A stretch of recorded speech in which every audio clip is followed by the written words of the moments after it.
আমি কিন্তু এবার সত্যি সত্যি লাভ দিব বলে দিলাম। তুমি পাগল হয়ে গেছো? নিচে 20 ফুট হাইট, হাত পা ভেঙে একাকার হয়ে যাবে। চুপচাপ পাইপ ধরে নেমে যাও।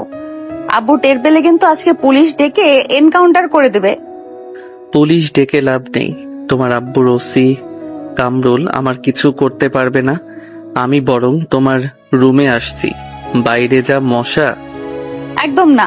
তুমি জানো এখন কয়টা বাজে? রাত 2:30। এই সময়ে কোনো অসুস্থ মানুষ প্রেমিকার ব্যালকনির পাইপে করে 3 তলায় ওঠে? রাতের নিস্তব্ধতা ভেঙে ঝুম বৃষ্টি নামার প্রস্তুতি চলছে। আকাশে ঘন কালো মেঘ। অবন্তী ভয় কাঁপছে। তার পরনে হালকা গোলাপি রঙের একটা পাতলা স্লিপিং গাউন। বাতাসে চুলগুলো উড়ছে। অর্ণব 3 তলার কার্নিস ধরে ঝুলে আছে। তার চোখে মুখে কোনো ভয়ের ছাপ নেই, বরং এক অদ্ভুত দুষ্টুমি খেলা করছে। দরজাটা একটু খোলো না জান, শীতে জমে যাচ্ছি। তোমার ওই পাতলা গাউনের কসম, আমি শুধু একটু জড়িয়ে ধরে ওম নিব, আর কিছু করব না। অসভ্য ছেলে, চোখ কোথায় তোমার? আমি দরজা খুলবো না, তুমি এক্ষুনি নামবে। ঠিক আছে, আমি তাহলে জোরে একটা চিল্লা দিয়ে বলি, ইউএনও সাহেবের মেয়ে আমাকে গভীর রাতে রুমে ডাকছে। অবন্তীর বুকের ভেতর ধক করে উঠল। অর্ণব যেই লেভেলের ঘাড় তেরা ছেলে, সে সত্যি সত্যি চিল্লাতে পারে। অবন্তী দ্রুত ব্যালকনির স্লাইডিং ডোরটা একটু ফাঁকা করে দিল। সুযোগ পেয়ে অর্ণব এক লাফে ভেতরে ঢুকে পড়ল। ঢুকেই সে অবন্তীকে শক্ত করে নিজের বুকের সাথে চেপে ধরল। অবন্তীর নরম শরীরটা অর্ণবের পেশিবহুল ভেজা বুকের সাথে মিশে গেল। ছাড়ো আমাকে, কেউ দেখে ফেলবে। এই রাত দুপুরে কে দেখবে? আর দেখলে দেখুক, গরিব বলে কি প্রেম করতে পারবো না? অর্ণব অবন্তীর ঘাড়ে মুখ গুজে গভীর ভাবে শ্বাস নিল। অবন্তীর পুরো শরীরে কাঁটা দিয়ে উঠল। অর্ণবের ভেজা শার্টের ঠান্ডা স্পর্শ আর তার শরীরের উষ্ণতায় অবন্তী যেন দিশেহারা হয়ে পড়ল। অর্ণবের হাত দুটো ধীরে ধীরে অবন্তীর কোমরের দিকে নেমে যাচ্ছে। তুমি কিন্তু কথা দিয়েছিলে শুধু জড়িয়ে ধরবে, হাত নিচে নামছে কেন? গরিবের কথা আর বড় লোকের প্রজেক্ট দুইটাই সময় মতো বদলায়। তুমি কি জানো এখন তোমাকে কতটা সুন্দর লাগছে? অবন্তী আর নিজেকে সামলাতে পারল না। সেও 2 হাত দিয়ে অর্ণবের গলা জড়িয়ে ধরল। অর্ণবের ঠোঁট অবন্তীর ঠোঁটের খুব কাছাকাছি চলে এলো। দুজনের শ্বাস প্রশ্বাস ভারী হয়ে আসছে। ঠিক এমন সময় হঠাৎ করেই অবন্তীর রুমের দরজায় প্রচন্ড জোরে ধাক্কা পড়ার শব্দ হলো। অবন্তী, দরজা খোলো। এত রাতে কার সাথে কথা বলছিস তুই? ইউএনও শফিকুর রহমানের ভারী গলা শুনে অর্ণব আর অবন্তী ছিটকে দূরে সরে গেল। অবন্তীর মনে হলো তার পায়ের নিচ থেকে মাটি সরে যাচ্ছে। আব্বু, মানে আমি তো ঘুমাচ্ছিলাম আব্বু। মিথ্যা বলবি না, আমি নিজের কানে শুনছি। দরজা খোল বলছি, নইলে দরজা ভেঙে ফেলবো। অবন্তী ভয়ে কাঁপতে কাঁপতে অর্ণবের দিকে তাকালো। অর্ণব ইশারা করলো তাকে বেলকনিতে লুকিয়ে পড়ার জন্য, কিন্তু শফিকুর রহমান আর অপেক্ষা করলেন না। পিয়ন জব্বারকে দিয়ে ধাক্কা দিয়ে দরজা ভেঙে ফেললেন তিনি। রুমে ঢুকে তার চোখ লাল হয়ে গেল। পেছনে দাঁড়িয়ে আছে অবন্তীর আম্মু নাজমা বেগম এবং বড় ভাইয়া রায়হান। ওমা, আমি এখন কোথায় যাব? আমার মেয়ের রুমে এই ছোট লোক ভিখারি ছেলেটা কি করে? তুই এত বড় সাহস পেলি কোথায় রে ফকনির পুত? আমাদের বাড়িতে আমার বোনের রুমে তুই?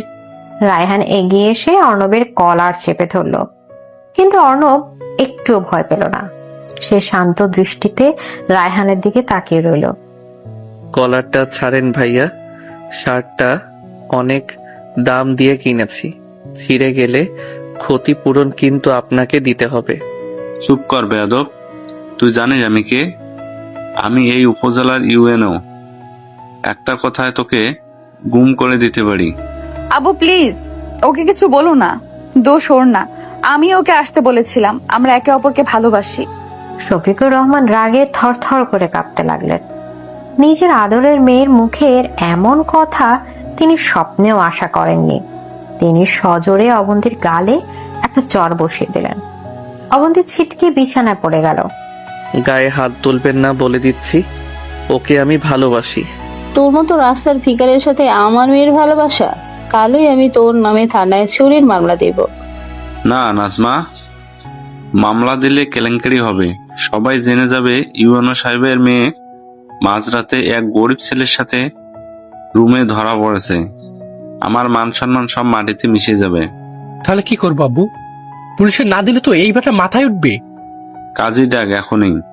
পুরো রুম শান্ত হয়ে গেল। অবন্তী অবাক হয়ে বাবার দিকে তাকিয়ে আছে। অর্ণবও কিছুটা কনফিউজড। তুমি পাগল হয়ে গেছো? এই রাস্তার ছেলের সাথে আমার পরীর মতো মেয়ের বিয়ে দেব? সম্মান বাঁচাতে এছাড়া কোনো উপায় নেই। তবে বিয়ে করে এই ছেলে অবন্তীকে নিয়ে যেতে পারবে না। সে এই বাড়িতেই থাকবে, আমার বাড়িতে ঘর জামাই হয়ে। আমি দেখতে চাই গরিবের ভালোবাসা কতদিন টেকে। আমি ওর জীবন তেনা তেনা করে দিব। শফিকুর রহমানের কথায় এক ভয়ঙ্কর জেদ কাজ করছে। রাতের অন্ধকারে কাজে ডাকা হলো। ওসি কামরুল এসে উপস্থিত হলো সাক্ষী হিসেবে। অর্ণব আর অবন্তীর বিয়ে হয়ে গেল একদম চুপচাপ। বিয়ের পর সবাই চলে গেলে অবন্তীর রুমে শুধু অর্ণব আর অবন্তী রয়ে গেল। তুমি ঠিক আছো অর্ণব? আব্বু কিন্তু তোমাকে খুব অপমান করবে এবার। আরে ধুর, আমি কি ভয় পাই নাকি? বউ তো পেয়ে গেছি, এখন শ্বশুর বাড়ির ফ্রি খাওয়া আর থাকা, এর চেয়ে ভালো লাইফ আর কি হতে পারে? অর্ণব হো হো করে হেসে উঠল। অবন্তী বুঝতে পারছে না ছেলেটা এত কুল কিভাবে থাকে। তবে অবন্তী জানে না আগামীকাল সকাল থেকে বাড়িতে অর্ণবের জন্য কি ভয়ঙ্কর সব প্ল্যান তৈরি করে রেখেছে তার ভাইয়া রায়হান এবং আম্মু নাজমা বেগম। তবে একটা ব্যাপার খারাপ হলো। কি ব্যাপার? বিয়ে তো হয়ে গেল, কিন্তু বাসর রাতের আয়োজন তো কিছু হলো না। বিছানায় তো ফুলটুল কিছু নেই।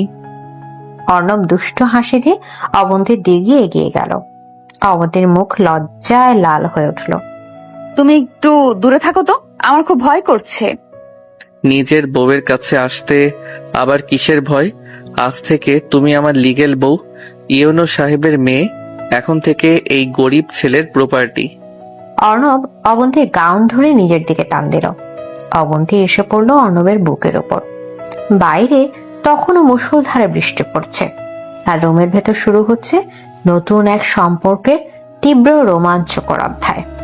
এই মেয়ে ওঠো, সকাল হয়ে গেছে। শ্বশুর বাড়ির প্রথম সকাল বলে কথা। আমাকে তো এখন গিয়ে সবার জন্য চা বানাতে হবে।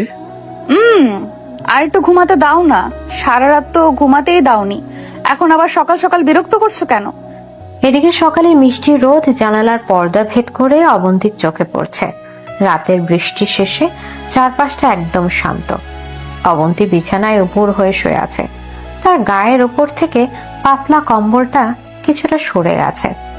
অর্ণব অবন্তীর পাশে বসে তার খোলা চুলে বিলি কেটে দিচ্ছে। আমি ঘুমাতে দেইনি মানে?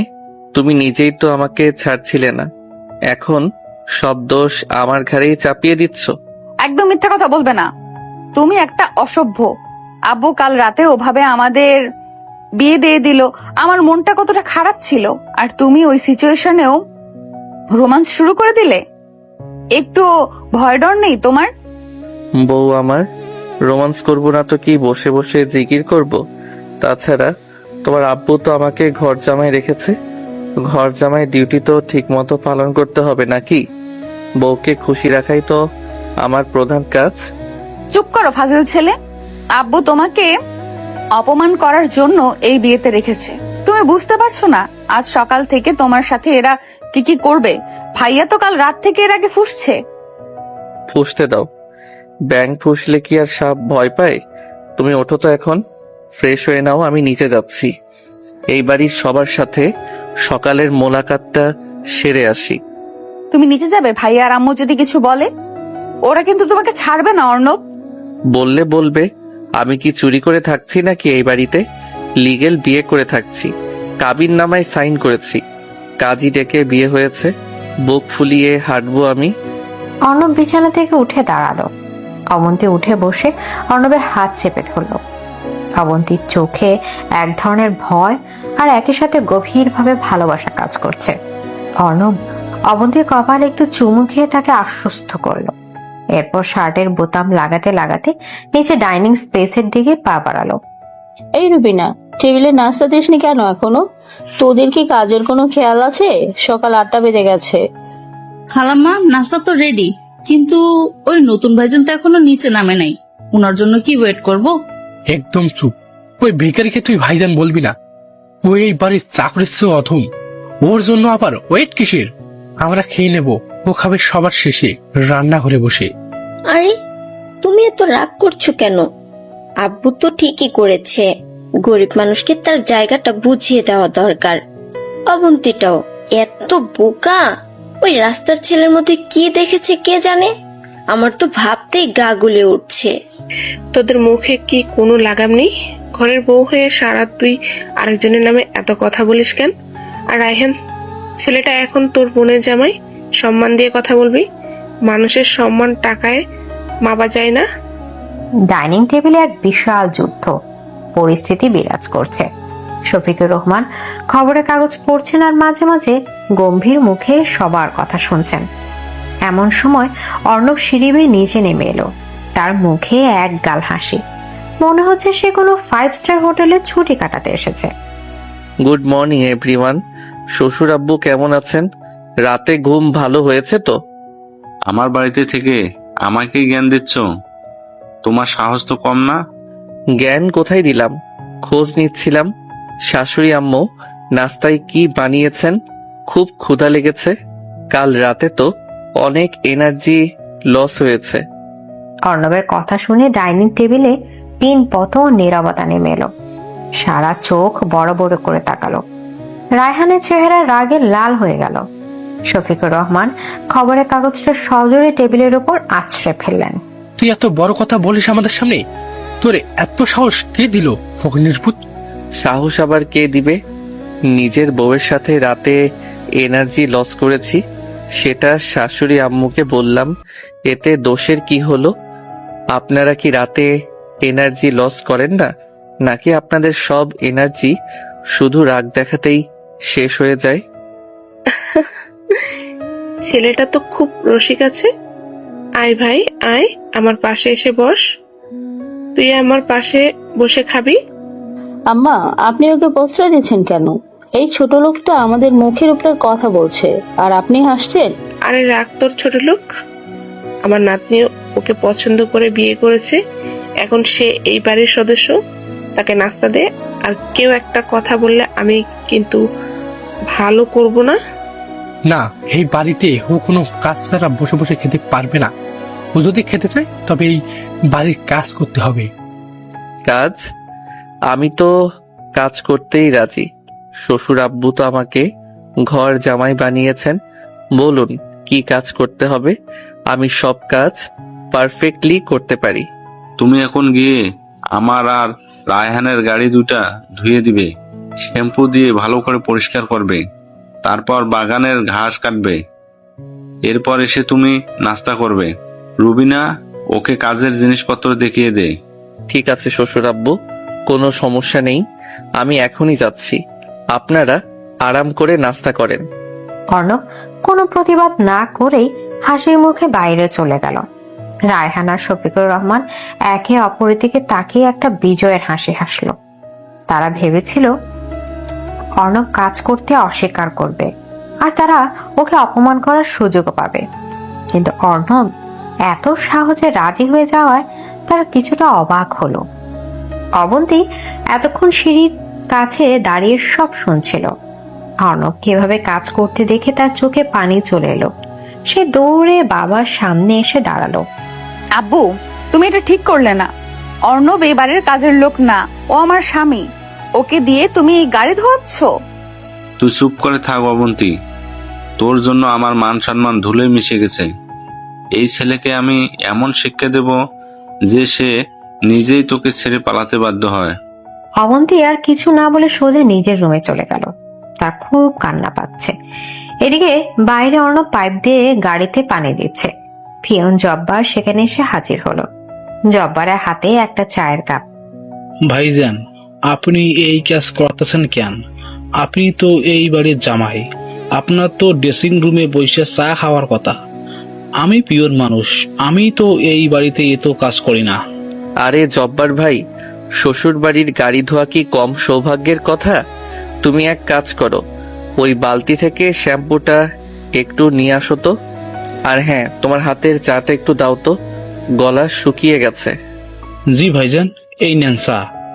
আমি শ্যাম্পু আনতাছি। জব্বার শ্যাম্পুর বালতি আনতে গেলে অর্ণব পকেট থেকে তার মোবাইলটা বের করলো। চারপাশে একবার চোখ বুলিয়ে নিয়ে একটা গোপন নাম্বারে কল করলো সে। তার মুখের হাসিটা এবার একদম গম্ভীর হয়ে গেছে। হ্যালো, পরিস্থিতি কি? স্যার, সব রেডি। চেয়ারম্যান লতিফের দুর্নীতির ফাইলটা আমাদের হাতে এসছে, কিন্তু ইউনিয়ন সাহেবের সাইন করা কিছু ডকুমেন্টস এখনো মিসিং। সেগুলো ছাড়া আমরা অ্যাকশন নিতে পারছি না। ঠিক আছে, আমি এই বাড়িতেই আছি, ভেতরের খবর সব আমি বের করছি।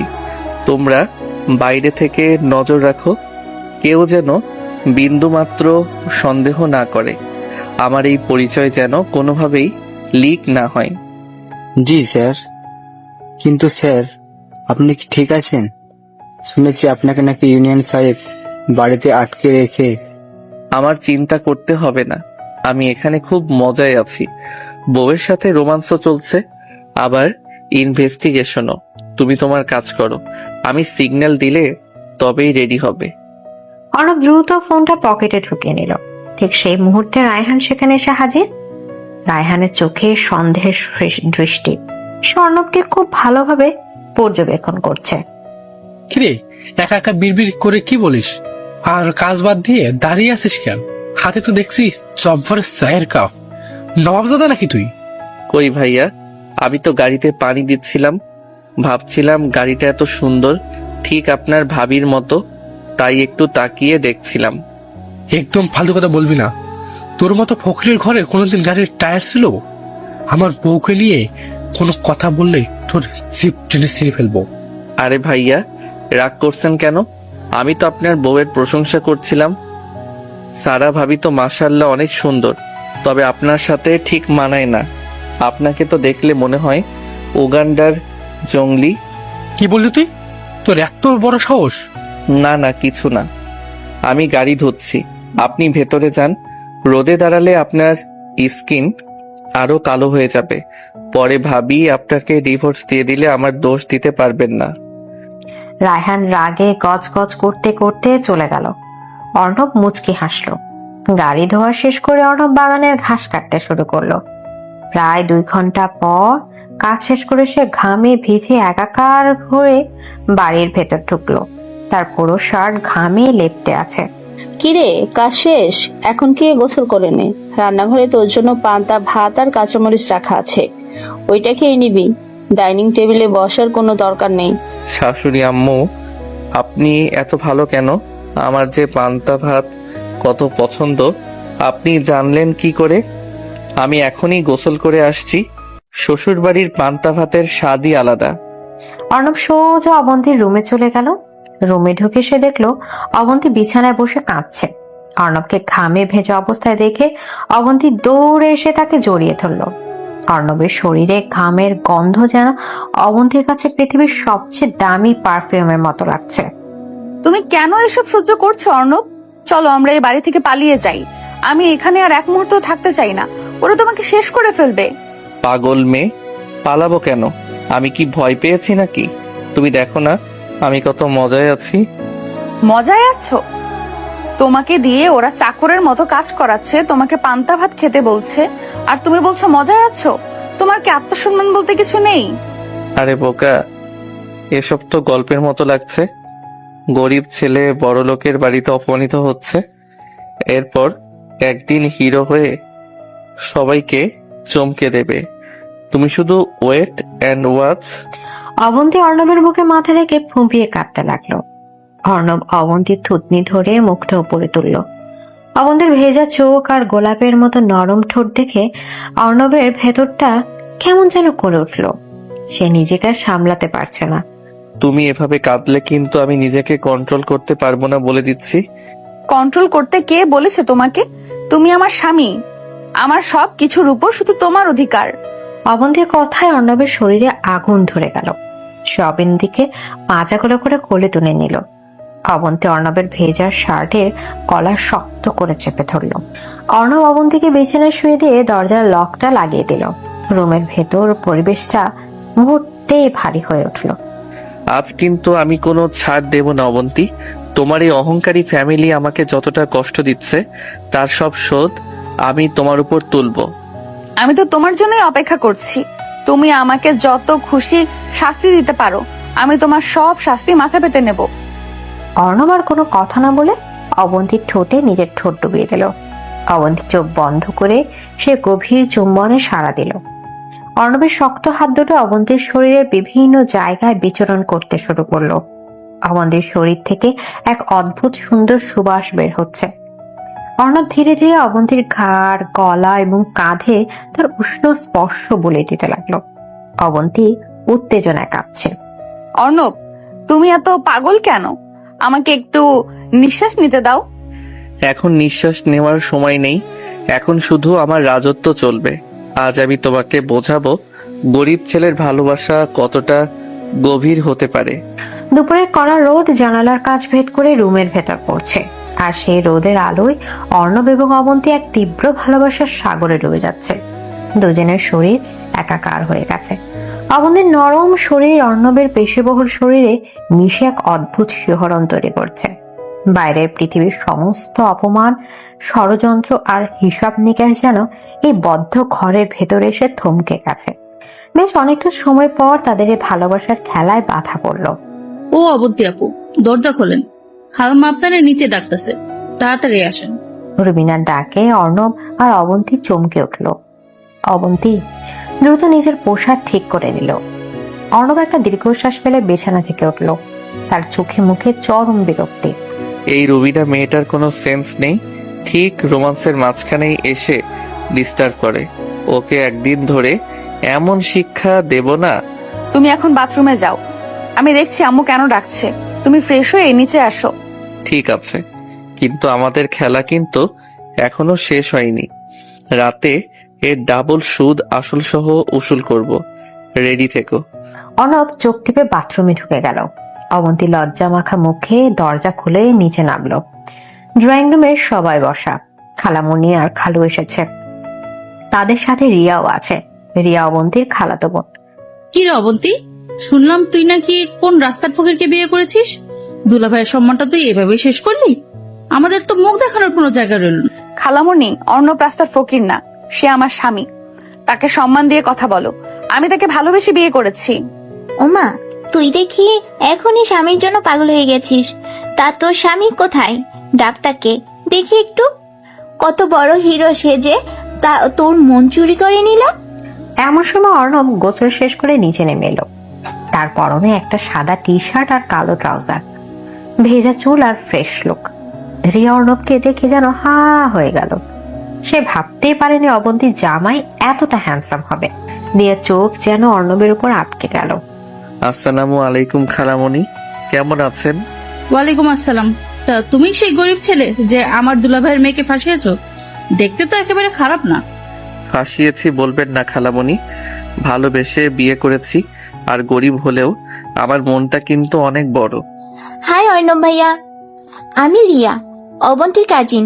আপনি তো দেখতে দারুণ। হ্যালো রিয়া, তুমি তো দেখতে একদম নায়িকাদের মতো।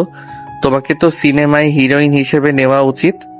অর্ণবের কথা শুনে রিয়ার গাল লজ্জায় লাল হয়ে গেল, কিন্তু অবন্তীর চোখ রাগে জ্বলে উঠল। নিজের স্বামীর মুখে অন্যবের প্রশংসা কোনো বউ সহ্য করতে পারে না। সে রাগে অর্ণবের দিকে তাকালো। তোমার পান্তা ভাত রান্নাঘরে রাখা আছে, গিয়ে খেয়ে নাও।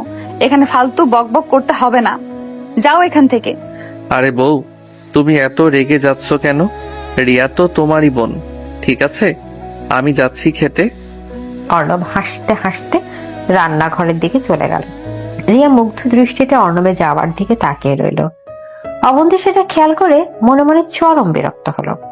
খালামণি, তুমি দেখো এই ছেলের কত বড় সাহস, আমাদের সামনে দাঁড়িয়ে আমাদেরই অপমান করে, আবার রিয়ার সাথে লাইন মারার চেষ্টা করছে। আসসালামু আলাইকুম আঙ্কেল, কেমন আছেন? ড্রয়িং রুমে হঠাৎ করে জুবাইরের প্রবেশ ঘটলো। জুবাইর হলো সেই ছেলে যার সাথে অবন্তীর বিয়ে দেওয়ার কথা ছিল শফিকুর রহমানের। জুবায়ের বিশাল বড়লোকের ছেলে এবং চরম অহংকারী। আরে জুবাইর বাবা, এসো এসো, তুমি কেমন আছো? আমি ভালো আছি আঙ্কেল, কিন্তু শুনলাম অবন্তী নাকি কাকে বিয়ে করে ফেলছে। এটা কিভাবে সম্ভব? আমি তো ওকে ভালোবাসতাম। আপনি কথা দিয়েছিলেন অবন্তীর সাথে আমার বিয়ে দিয়ে দিবেন। আর বলো না বাবা, একটা ফকিরের পাল্লায় পড়ে আমার মেয়েটা নিজের জীবনটা নষ্ট করে দিল। আমরা তো লজ্জায় কাউকে মুখ দেখাতেই পাচ্ছি না। আঙ্কেল, এই ছেলেটাকে আপনি ঘাড় ধাক্কা দিয়ে বের করে দিন। আমি এখনো অবন্তীকে বিয়ে করতে রাজি আছি। ডিভোর্স পেপার রেডি করুন, আমি সাইন করিয়ে নিচ্ছি। অবন্তী জুবাইরের কথা শুনে রাগে ফেটে পড়ল। সে কিছু একটা বলতে যাবে, ঠিক তখনই রান্নাঘর থেকে অর্ণব কাঁচা মরিচ আর পান্তা ভাতের প্লেট হাতে নিয়ে ড্রয়িং রুমে হাজির হলো। অর্ণবের চোখ দুটো এখন আর স্বাভাবিক নেই, সেখানে চরম রাগ জল জল করছে। এই যে ভাই, অন্যের বউয়ের দিকে নজর দেওয়া কিন্তু খুব খারাপ অভ্যাস। চোখ কিন্তু আমি গেলে দেব বলে দিলাম। What, how dare you? তুমি জানো আমি কে? আমি জুবাইর চৌধুরী। তুমি আমার সামনে দাঁড়িয়ে কথা বলার যোগ্যতা রাখো না। তুমি যেই হও না কেন, আমার বউয়ের দিকে তাকালে আমি তোমাকে ডাইরেক্ট কবরে পাঠিয়ে দেব। এটা আমার প্রথম এবং শেষ ওয়ার্নিং। অর্ণব, তোমার সাহস তো দিন দিন বেড়েই যাচ্ছে। জুবাইরের সাথে এভাবে কথা বলছো? তুমি কি ভুলে গেছো তুমি এই বাড়ির চাকরের মতো আছো? শ্বশুর আব্বু, সম্মান দিলে সম্মান পাবেন। আমার বউয়ের সামনে অন্য একটা ছেলে তাকে বিয়ের প্রস্তাব দিচ্ছে, আর আমি চুপ করে পান্তা ভাত খাবো? এটা কি সিনেমা নাকি? আমি আপনার ঘর জামাই হতে পারি, কিন্তু বউয়ের ব্যাপারে আমি কাউকে ছাড় দেব না। অর্ণবের কথা শুনে পুরো ড্রয়িং রুম স্তব্ধ হয়ে গেল। জুবাইর রাগে ফুঁসতে ফুঁসতে বাড়ি থেকে বেরিয়ে গেল। অবন্তী মনে মনে অর্ণবের সাহসের প্রশংসা করলো, কিন্তু শফিকুর রহমান আর রায়হান নতুন কোনো প্ল্যান আঁকতে শুরু করলো অর্ণবকে শিক্ষা দেওয়ার জন্য। শাশুড়ি আম্মু, পান্তা ভাতটা কিন্তু খুব মজা হয়েছে। সাথে যদি একটু আলু ভর্তা থাকতো তাহলে একদম জমে যেত। তোর তো দেখি ভয়ের কোনো নামগন্ধ নেই। এত বড় একটা ঘটনা ঘটে গেল আর তুই আলু ভর্তা করছিস? ভয় পেয়ে কি হবে আম্মু? জন্ম যখন নিয়েছি একদিন তো মরতেই হবে। তবে আপনার মেয়ের জামাই হয়ে এত সহজে মরছি না আমি। সাবাস, এই তো পুরুষের মতো কথা।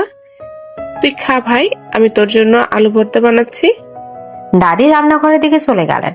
অর্ণব সোফায় বসে আয়েশ করে পান্তা ভাত খেতে লাগলো। রায়হান আর শফিকুর রহমান রাগে সেখান থেকে চলে গেল। অবন্তী অর্ণবের পাশে এসে বসলো। তুমি এত পাগল কেন অর্ণব? জুবায়েরকে ওভাবে অপমান করলে? ও কিন্তু খুব খারাপ ছেলে, তোমার ক্ষতি করতে পারে। ওর বাবার অনেক ক্ষমতা। ক্ষতি তো দূরের কথা, আমার একটা পশমও ছিঁড়তে পারবে না। তুমি শুধু দেখো আগামী কয়েকদিনের মধ্যে এই বাড়িতে আমি কি কি খেলা দেখাই, ক্ষমতা কাকে বলে সেটা আমি ওদের খুব তাড়াতাড়ি বুঝিয়ে দেব। অর্ণবের চোখে এক অদ্ভুত আত্মবিশ্বাস। অবন্তী জানেই না অর্ণবের আসল পরিচয় কি। সে শুধু জানে এই ছেলেটাকে সে অন্ধের মতো ভালোবাসে, আর এই ভালোবাসার জন্য সে পুরো পৃথিবীর সাথে লড়তে প্রস্তুত। অন্যদিকে অর্ণব তার পান্তা ভাত শেষ করে আরেকটা নতুন মিশনের জন্য নিজেকে প্রস্তুত করছে। তার আসল লক্ষ্য শুধু অবন্তীর ভালোবাসা পাওয়া নয়, এই এলাকার সব দুর্নীতিবাজদের শেকড় উপড়ে ফেলা। আর সেই শুরুটা হবে এই ইউএনও বাংলো থেকেই। বউ, তোমার ওই খালাতো বোনটার নজর কিন্তু আমার কাছে মোটেও সুবিধার মনে হচ্ছে না। সারাক্ষণ কেমন যেন আমার দিকে ড্যাব ড্যাব করে তাকিয়ে থাকে। তুমি খুব মজা পাচ্ছ তাই না? আর একটা মেয়ে তোমার দিকে হা করে তাকিয়ে আছে আর তুমি দাঁত কেলিয়ে হাসছো। তোমার মতলবটা কি শুনি? আরে হাসবো না তো কি বসে বসে কাঁদবো? গরিবের কপালে এত সুন্দরী শালি জুটলে তো একটু আনন্দ হবেই। আমি ভাবছি বিকেলে ওকে নিয়ে একটু বাগান থেকে ঘুরে আসবো। একদম থাপ্পড় দিয়ে তোমার 32টা দাঁত ফেলে দিব অর্ণব। তুমি যদি রিয়ার সাথে আর একটাও কথা বলেছো, আমি কিন্তু সত্যি সত্যি সব ভেঙে চুরে বাড়ি ছেড়ে চলে যাব। আমার রাগের ব্যাপারে তুমি কিন্তু এখনো কিছুই জানো না। আরে বাবা, এত হাইপার হচ্ছ কেন? আমি তো শুধু টেস্ট করছিলাম তোমার জেলাসি লেভেলটা কতটুকু। নিজের হাজবেন্ডের উপর এত সন্দেহ করা কিন্তু ভালো না অবন্তী। হাজবেন্ড না ছাই, তুমি একটা আস্ত লুচ্চা। নিচে সবার সামনে আমাকে কিভাবে অপমান করলে মনে নেই? রিয়ার দিকে তাকিয়ে বলছো ওকে নাকি হিরোইনদের মতো দেখতে, আমি কি দেখতে পেতনির মতো? পেতনি হতে যাবে কেন? তুমি তো আমার ডানা কাটা পরি, তবে পরিদের রাগ একটু বেশিই থাকে। কাছে এসো, তোমার রাগটা একটু কমিয়ে দেই। এদিকে দুপুরে খাওয়ার পর অবন্তী আর অর্ণব নিজেদের রুমে বসে কথা বলছে। অবন্তী রাগে গাল ফুলিয়ে বিছানার এক কোনায় বসে আছে। অর্ণব ধীর পায়ে অবন্তীর দিকে এগিয়ে গেল। অবন্তীর চোখে মুখে তীব্র অভিমান। অর্ণব কাছে গিয়ে অবন্তীর 2 হাত নিজের হাতের মুঠোয় নিয়ে নিল। এরপর খুব আলতো করে অবন্তীর কপালে একটা চুমু খেলো। অবন্তীর রাগ মুহূর্তেই যেন পানি হয়ে গেল। অর্ণবের চোখের দিকে তাকালে অবন্তী নিজেকে একদমই সামলাতে পারে না। অর্ণবের চোখে এমন একটা নেশা আছে যা অবন্তীকে বারবার দুর্বল করে দেয়। তুমি খুব খারাপ অর্ণব। তুমি জানো আমাকে কিভাবে বশ করতে হয়, কিন্তু আম্মু আর ভাইয়া তোমাকে নিয়ে যে প্ল্যান করছে সেটা থেকে তুমি বাঁচবে কিভাবে? ওরা জুবায়েরকে আবার ডেকে আনবে। জুবাইর কেন? ওর বাপ আসলেও আমার কিচ্ছু করতে পারবে না। তুমি শুধু একটা জিনিস মনে রাখবে, তোমার স্বামী কোনো কাচের টুকরো না যে ধাক্কা লাগলেই ভেঙে যাবে। আমি অনেক শক্ত ধাতুর তৈরি। অর্ণব অবন্তীকে নিজের বুকের সাথে শক্ত করে জড়িয়ে ধরল। অবন্তী অর্ণবের বুকে মুখ লাগিয়ে একটা শান্তির নিঃশ্বাস ফেলল। ঠিক এমন সময় দরজা সজোরে ধাক্কা পড়ার শব্দ হলো। অবন্তী, দরজা খোল। এই ভর দুপুরে তোরা দরজা বন্ধ করে কি করছিস? অবন্তী দ্রুত অর্ণবের কাছ থেকে সরে গিয়ে দরজা খুলে দিল। দরজার ওপাশে নাজমা বেগম আর সারা দাঁড়িয়ে আছে। সারার মুখে একটা কুটিল হাসি। কি ব্যাপার অবন্তী, নতুন বিয়ে হয়েছে বলে কি দিনরাত 24 ঘন্টা রোমান্স করতে হবে? নিচে যে এত কাজ পড়ে আছে সেগুলোর খেয়াল কে রাখবে? কিসের কাজ ভাবি? বাড়িতে কাজের লোক আছে, রুবিনা তো সব কাজ করছে। এই রুবিনা কি একলা সব পারবে নাকি? আর তোর এই নবাবজাদার স্বামী সারাদিন বসে বসে আমাদের অন্ন ধ্বংস করবে। এই ছোট লোকে দিগায় ডাকছেন শাশুড়ি আম্মু? বলুন আপনার এই গরিব জামাইয়ের জন্য নতুন কি অ্যাসাইনমেন্ট রেডি করেছেন? ফাজলামো করবি না আমার সাথে। এই নে বাজারের ব্যাগ আর ফর্দ। বাজার গিয়ে একদম তাজা রুই মাছ আর সবজি নিয়ে আসবি। আর শোন, রিক্সা করে যাওয়ার কোনো দরকার নেই, হেঁটে যাবি আর হেঁটে আসবি। আমার টাকা কি কাছে ধরে নাকি যে তোর রিক্সা ভাড়ায় উড়াই দিব? আর শোনো অর্ণব, আমার জন্য বাজার থেকে একটা ভালো ব্র্যান্ডের বডি লোশন নিয়ে আসবে। ভুলভাল কিছু আনলে কিন্তু তোমার খবর আছে। জি ভাবি, আপনি এত সুন্দর মানুষ, আপনার জন্য একদম দামি লোশনটাই নিয়ে আসবো। আর শাশুড়ি আম্মু, আপনি কোনো চিন্তা করবেন না, আমি হেঁটে শুধু বাজার কেন পুরো উপজেলা ঘুরে আসতে পারবো। অর্ণব হাসি মুখে বাজারে ব্যাগটা হাতে নিল। অবন্তীর রাগে কাঁপছে। তার স্বামীকে দিয়ে এরা বাজারে কুলি মজুরের মতো কাজ করাচ্ছে। এটা সে কিছুতেই মেনে নিতে পারছে না। কিন্তু অর্ণব চোখের ইশারা অবন্তীকে শান্ত থাকতে বলল। শাশুড়ি আম্মু, একটা কথা ছিল, আমি তো এদিকের বাজার ঠিক মতো চিনি না। আমি কি রিয়াকে সাথে নিয়ে যেতে পারি? রিয়া তো এদিকেই বড় হয়েছে। রিয়া কেন যাবে তোর সাথে বাজারে? তুই একটা ফকিন্নির পুত। তোর সাথে আমার বোনের মেয়ে বাজারে গেলে মানুষের কাছে সম্মান থাকবে? তুই একাই যা। মুখ দিয়ে তো বড় বড় কথা বলিস, এখন বাজার চিনতে পারবি কিনা কেন? ঠিক আছে আম্মু, আমি একাই যাচ্ছি। অর্ণব সিঁড়ি দিয়ে নিচে নেমে এলো। ড্রয়িং রুমে রিয়া বসে বসে ফোন টিপছে। অর্ণবকে বাজারে ব্যাগ হাতে দেখে সে অবাক হলো। ভাইয়া, আপনি বাজারে ব্যাগ হাতে কোথায় যাচ্ছেন? আর বলো না রিয়া, তোমার খালামণি আমাকে বাজারে পাঠালো, কিন্তু আমি তো এখানকার রাস্তাঘাট ঠিক মতো চিনি না। ভাবছিলাম তোমাকে সাথে নিয়ে যাব, কিন্তু গরিব মানুষের সাথে তো আর তোমার মতো বড় লোকের মেয়ে বাজারে যাবে না। কে বলেছে যাব না? আপনি দাঁড়ান ভাইয়া, আমি ওইনা গাড়ি দিয়ে এখনই আসছি। রিয়া দৌড়ে নিজের রুমে গিয়ে ওড়না নিয়ে আসলো। অর্ণব মনে মনে হাসলো। নাজমা বেগম আর অবন্তীকে জ্বালানোর জন্য এর চেয়ে ভালো সুযোগ আর হয় না। অর্ণব আর রিয়া একসাথে বাড়ি থেকে বের হয়ে বাজারের দিকে হাঁটতে শুরু করলো। দোতলা বারান্দা থেকে অবন্তী আর নাজমা বেগম অবাক হয়ে সেই দৃশ্য দেখলো। এই অবন্তী, দেখ তোর ফাজিল স্বামী আমার বোনের মেয়েকে কিভাবে পটিয়ে সাথে নিয়ে যাচ্ছে। আমি বলছিলাম না, এই ছেলে চরম সুবিধাবাদে। তুমি তো ওকে বাজারে পাঠালে আম্মু। ও রাস্তা চেনে না তাই রিয়াকে নিয়ে নিয়েছে, এতে দোষের কি হলো? অবন্তী মুখে শক্ত কথা বললেও ভেতরে ভেতরে সে চরম জ্বলছে। রিয়ার সাথে অর্ণবকে এতক্ষণ হাসি খুশি কথা বলতে দেখে তার মাথা খারাপ হওয়ার জোগাড়। এদিকে বাজারের রাস্তায় অর্ণব আর রিয়া হাঁটছে। জানেন অর্ণব ভাইয়া, আপনাকে প্রথমবার দেখে আমার খুব পছন্দ হয়েছিল। আপনি এত গরিব না হলে আমি আপনাকে বিয়ে করতাম। অবন্তী আপুর যে আমি তো অনেক বেশি সুন্দর, তাই না? অবশ্যই তুমি সুন্দর রিয়া, কিন্তু ভাগ্য তো আর সবার একরকম হয় না। অবন্তী আমাকে ভালোবেসেছে, তাই আমি ওর কাছেই ধরা দিয়েছি। তবে তোমার মতো মেয়ে যে কাউকে পাগল করতে পারে। অর্ণবের প্রশংসায় রিয়া গোলে পানি হয়ে গেল। বাজারে পৌঁছানোর পর রিয়া একটা দোকানে দাঁড়িয়ে ফুচকা খেতে লাগলো। এই সুযোগে অর্ণব একটু দূরে গিয়ে দাঁড়ালো। সেখানে আগে থেকেই ফাহিম অপেক্ষা করছিল। ফাহিম অর্ণবের গ্রামের বন্ধু। কি রে দোস্ত, তুই তো দেখি পুরো ঘর জামের ডিউটি পালন করছিস। বাজারে ব্যাগ হাতে তোকে চরম লাগছে। তুই ফালতু বকা বাদ দে তো ফাহিম, আমি যে কাজটা দিয়েছিলাম সেটার কত দূর? দোস্ত, চেয়ারম্যান লতিফ কাল রাতেও 2 ট্রাক ভেজাল সার তার গোপন গুদামে ঢুকিয়েছে। আমি নিজের চোখে দেখেছি। তুই সিগন্যাল দিলেই আমি পুলিশের বড় কর্তাদের খবর দিতে পারি। না ফাহিম, এখনই কোনো পুলিশকে খবর দিবি না। এখানকার ওসি কামরুল চেয়ারম্যানের পকেটের লোক, সে খবর পেলে চেয়ারম্যানকে অ্যালার্ট করে দেবে। আমি সঠিক প্রমাণ হাতে না পাওয়া পর্যন্ত তুই চুপ থাকবি। আর আমার শ্বশুর শফিকুর রহমানের সাথে চেয়ারম্যানের কোনো কানেকশন আছে কিনা সেটা খুঁজে বের কর। ঠিক আছে দোস্ত, তুই সাবধানে থাকিস। শ্বশুরবাড়ির লোকজন তোকে যা অত্যাচার করছে শুনলাম, আমি হলে কবেই পালিয়ে যেতাম। পালাবো কেন? খেলা তো মাত্র শুরু। তুই নজর রাখ, আমি তোকে পরে ফোন করব। অর্ণব দ্রুত ফাহিমের কাছ থেকে বিদায় নিয়ে রিয়ার কাছে ফিরে এলো। বাজার শেষ করে তারা বাড়িতে ফিরল। ড্রয়িং রুমে ঢুকতে দেখা গেল রায়হান আর শফিকুর রহমান বসে আছে, সাথে লোকাল থানার ওসি কামরুলও বসা। এতক্ষণ লাগে একটা সামান্য বাজার করতে? তুই কি বাজারে গিয়ে ঘুমিয়ে পড়ছিলি?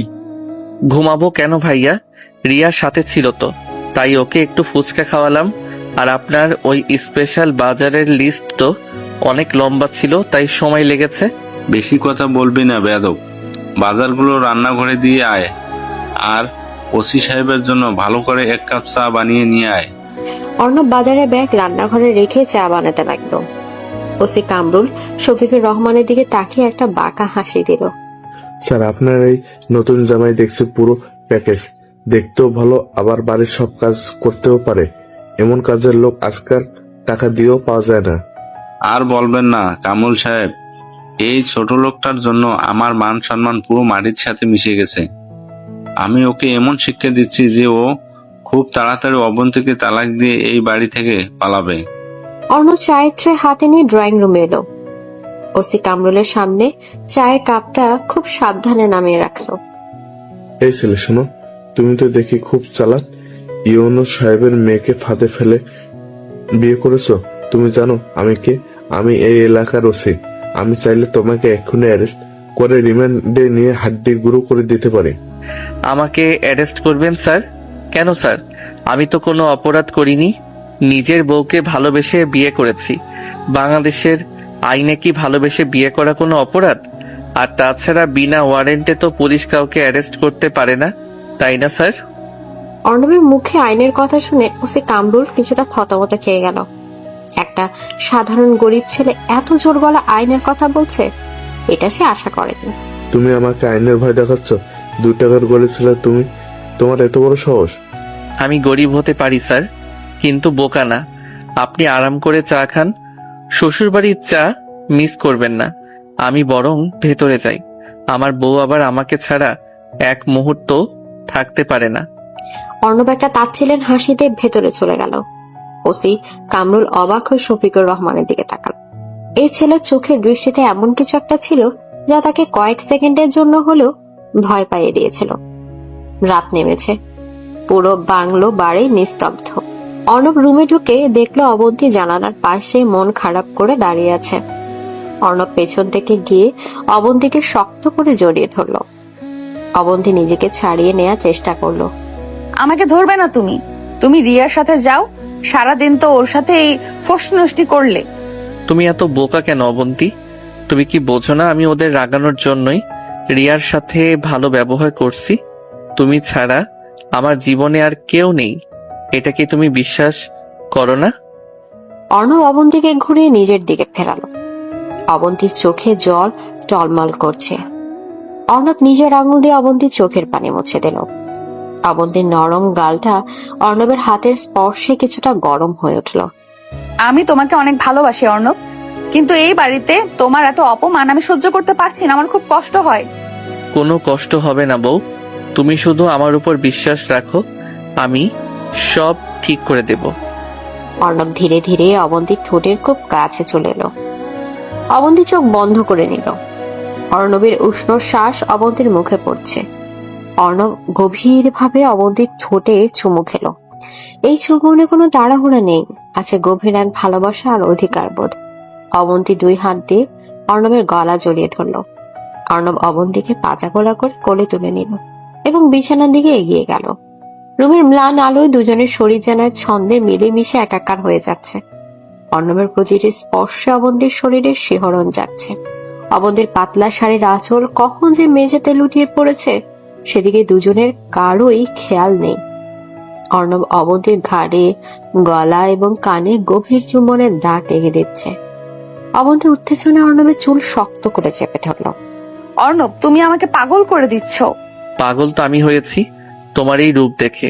তুমি জানো না আজ রাতে তুমি আমার কতটা কাছাকাছি আছো? রাতের নিস্তব্ধতা ভেঙে শুধু দুজনের ভারী নিঃশ্বাসের শব্দ শোনা যাচ্ছে। বাইরের পৃথিবীর সমস্ত অপমান, ষড়যন্ত্র সবকিছু যেন এই বদ্ধ ঘরের 4 দেয়ালের বাইরে আটকে আছে। অর্ণব এবং অবন্তী এক তীব্র শারীরিক এবং মানসিক ভালোবাসার সাগরে ডুবে গেল। পরদিন সকাল অর্ণব বেশ ফুরফুরে মেজাজে নিচে নামলো। আজ তার শ্বশুরবাড়ি থাকা 3য় দিন।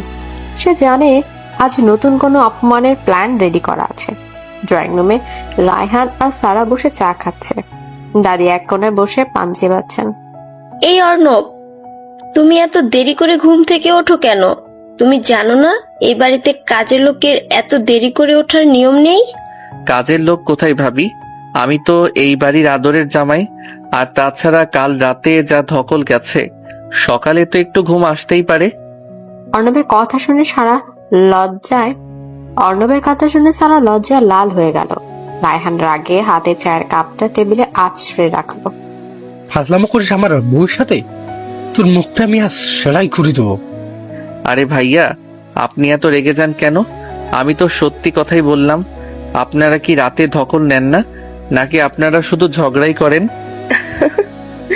আমার নাচ জামাইটা এক পিস জিনিসের বটে। একদম ঠিক কথা বলেছিস ভাই। এই রায়হান আর সারা তো সারা দিন খালি একে অপরের সাথে চিল্লাচিল্লি করে, ভালোবাসাবাসি করার তো সময় পাই না।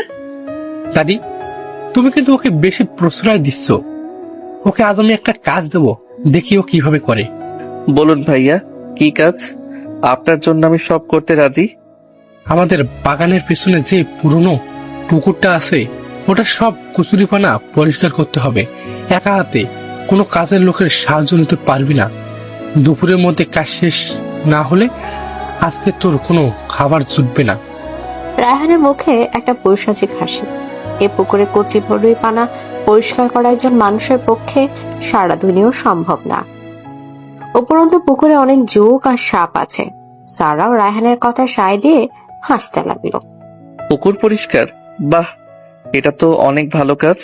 পুকুরে সাঁতার কাটার অনেক শখ আমার, কিন্তু ভাইয়া আমি তো সাঁতার জানি না। যদি ডুবে যাই তবে কিন্তু আপনার নামে মার্ডার কেস হবে। তুই ডুবলে আমার কিছু হবে না। আমাদের ক্ষমতা সম্পর্কে তোর কোনো আইডিয়া নেই। চুপচাপ গিয়ে কাজ শুরু কর। ঠিক তখনই শফিকুর রহমান সেখানে আসলেন। তার মুখটা খুব গম্ভীর। রায়হান, ওকে এখন পুকুরে যাওয়ার দরকার নেই। আজ চেয়ারম্যান লতিফ সাহেব আসছেন আমাদের বাড়িতে। ওনার সাথে আমার খুব জরুরি একটা মিটিং আছে। এই ছোট লোকটা যেন চেয়ারম্যান সাহেবের সামনে না যায়। ওকে পিছনের গোডাউনে পরিষ্কার করতে পাঠাও। চেয়ারম্যান লতিফ? বাহ, এলাকার সবচেয়ে বিখ্যাত মানুষ। ওনার সাথে তো আমার দেখা করা উচিত শ্বশুর আব্বু। ওনার পা ছুঁয়ে সালাম না করলে কি আমার ঘর জামাই জীবন সার্থক হবে? একদম চুপ।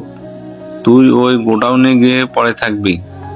চেয়ারম্যান সাহেব যেন ঘুণাক্ষর না জানতে পারে। যে তুই আমার মেয়েকে বিয়ে করছিস, নইলে আমার মান সম্মান সব শেষ হয়ে যাবে। অর্ণবের মুখে এক চিলতে রহস্যময় হাসি ফুটে উঠল। চেয়ারম্যান লতিফ এই বাড়িতে আসছে, এর মানে তার আর শফিকুর রহমানের মধ্যে কোনো বড় ডিল হতে যাচ্ছে। এই সুযোগটায় অর্ণব এতদিন খুঁজছিল। সে মাথা নেড়ে গোডাউনের দিকে যাওয়ার ভান করলো, কিন্তু তার মাথায় এখন অন্য এক ভয়ঙ্কর প্ল্যান ঘুরপাক খাচ্ছে। বাহ, চেয়ারম্যান লতিফ সাহেব তো দেখি পুরো 1 বস্তা টাকা নিয়ে হাজির। শ্বশুর আব্বুর তো আজকে ঈদ লেগে গেছে। দোস্ত, তুই কি কিছু বলতে পারছিস? আমি কিন্তু বাইরে রেডি আছি। তুই একদম চুপ থাক ফাহিম। আমি গোডাউনের ভেন্টিলেটর দিয়ে সব দেখছি। ড্রয়িং রুমের সোফায় ওরা বসে আছে, আমি আমার ফোন দিয়ে ভিডিও রেকর্ড করছি। তুই শুধু ওই সার বোঝাই ট্রাকগুলোর দিকে নজর রাখ। একটা ট্রাকও যেন এই উপজেলা থেকে বাইরে যেতে না পারে। ঠিক আছে দোস্ত, তুই ধরা পড়ে যাস না আবার। শ্বশুরবাড়ির লোকজন এমনিতেই তোর ওপর ক্ষেপে আছে। গরিবের ছেলে এত সহজে ধরা পড়ে না, তুই ফোন রাখ। এদিকে গোডাউনের অন্ধকার একটা কোনায় দাঁড়িয়ে অর্ণব ভেন্টিলেটরের ফাঁক দিয়ে ড্রয়িং রুমের দিকে নজর রাখছে। ড্রয়িং রুমে শফিকুর রহমান, রায়হান আর চেয়ারম্যান লতিফ বসে আছে। টেবিলের উপর একটা কালো রঙের ব্রিফকেস রাখা। শফিক সাহেব, এই যে এখানে 20 লাখ টাকা আছে, একদম ক্যাশ। নতুন ডিসি স্যার জয়েন করার আগেই আমাদের এই স্যারের চালানটা ক্লিয়ার করতে হবে। আপনি শুধু ফাইলে একটা সাইন করে দিন। কিন্তু লতিফ সাহেব, নতুন ডিসি নাকি খুব কড়া মানুষ। সে যদি কোনোভাবে টের পায় যে আমরা ভেজাল সার গোডাউনে রাখছি, তাহলে তো আমার চাকরি নিয়ে টানাটানি পড়বে। আরে আব্বু, তুমি এত ভয় পাচ্ছ কেন? নতুন ডিসি তো এখন আছেই, আর আসলেও তাকে আমরা ম্যানেজ করে নেব। তুমি সাইন করে দাও, এই সুযোগ তো বারবার আসবে না। ঠিক বলেছেন রায়হান সাহেব, টাকা দিয়ে দুনিয়ার সব কেনা যায়, আর ওই ডিসি তো কোনো ছাড়। আপনি সাইনটা করুন, বাকিটা আমি আর ওসি কামরুল দেখে নেব। ঠিক আছে, আমি সাইন করে দিচ্ছি, তবে কাজটা খুব সাবধানে করতে হবে। ওসি কামরুলকে বলে দেবেন সে যেন আজ রাতেই ট্রাকগুলো পাহারায় থাকে। সে আপনাকে ভাবতে হবে না, কামরুল আমার হাতের মুঠোয়। এই নিন ফাইল। সাইনটা করে দিন শ্বশুর আব্বু। এই সাইনটাই তো আপনাকে সোজা স্ত্রী ঘরে পাঠাবে। আমি শুধু সঠিক সময়ের অপেক্ষা করছি। অর্ণব, তুমি এখানে কি করছো? আরে তুমি এখানে এত অন্ধকার, তুমি কেন আসলে? কেউ দেখলে তো সর্বনাশ হবে। তুমি আব্বু আর চেয়ারম্যান আঙ্কেলের কথা আড়ি পেতে শুনছো? তুমি কি পাগল হয়েছো? ভাইয়া দেখলে তোমাকে আজ মেরেই ফেলবে। চলো এখান থেকে। আরে দাঁড়াও না বউ, এত সুন্দর একটা সিনেমা চলছে, একটু দেখতে দাও। তোমার আব্বু তো দেখি ফাটাফাটি ঘুষ খায়। 20 লাখ টাকা ভাবা যায়? তোমার আব্বু তো পুরো কোটিপতি। তুমি চুপ করবে অর্ণব? আব্বুর নামে এসব কথা বলবে না। তুমি তো জানো না ওরা কতটা ভয়ঙ্কর। তুমি আমার সাথে এখন চলো বলছি। যাবো তো, তবে তার আগে একটা জিনিস দিতে হবে। কি জিনিস? এই অন্ধকারে বউকে একা পেয়েছি, একটা হাম্পি তো পাওনা হয়েই যায়।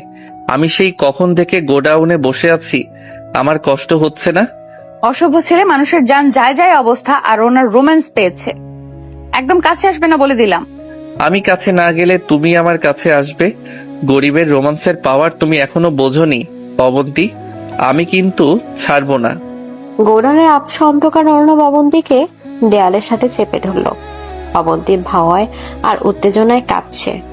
অর্ণব অবন্তীর কোমরে হাত রেখে তাকে নিজের দিকে টেনে নিল। অবন্তীর নরম ঠোঁটে অর্ণব আলতো করে একটা চুমু খেলো। অবন্তী বাধা দেওয়ার চেষ্টা করেও পারল না। কেউ চলে আসবে অর্ণব, ছাড়ো আমাকে। আসুক, আসলে বলবে আমি আমার বউয়ের সাথে প্রেম করছি, এতে দোষের তো কিছু নেই। কাবিন করা বউ আমার। তুমি আসলে একটা পাগল। আচ্ছা হয়েছে, এবার চলো, আম্মু আমাকে খুঁজছে। ঠিক আছে চলো, তবে তোমার আব্বুর এই ঘুষের টাকাটা আমি হজম হতে দেব না বলে দিলাম। তুমি আবার কি নতুন ঝামেলা পাকাবে? দয়া করে শান্ত থাকো অর্ণব, আমি চাই না তোমার কোনো ক্ষতি হোক। দুপুরবেলা ডাইনিং টেবিলে এলাহি আয়োজন। চেয়ারম্যান লতিফ খেতে বসেছেন, সাথে শফিকুর রহমান, রায়হান আর নাজমা বেগম।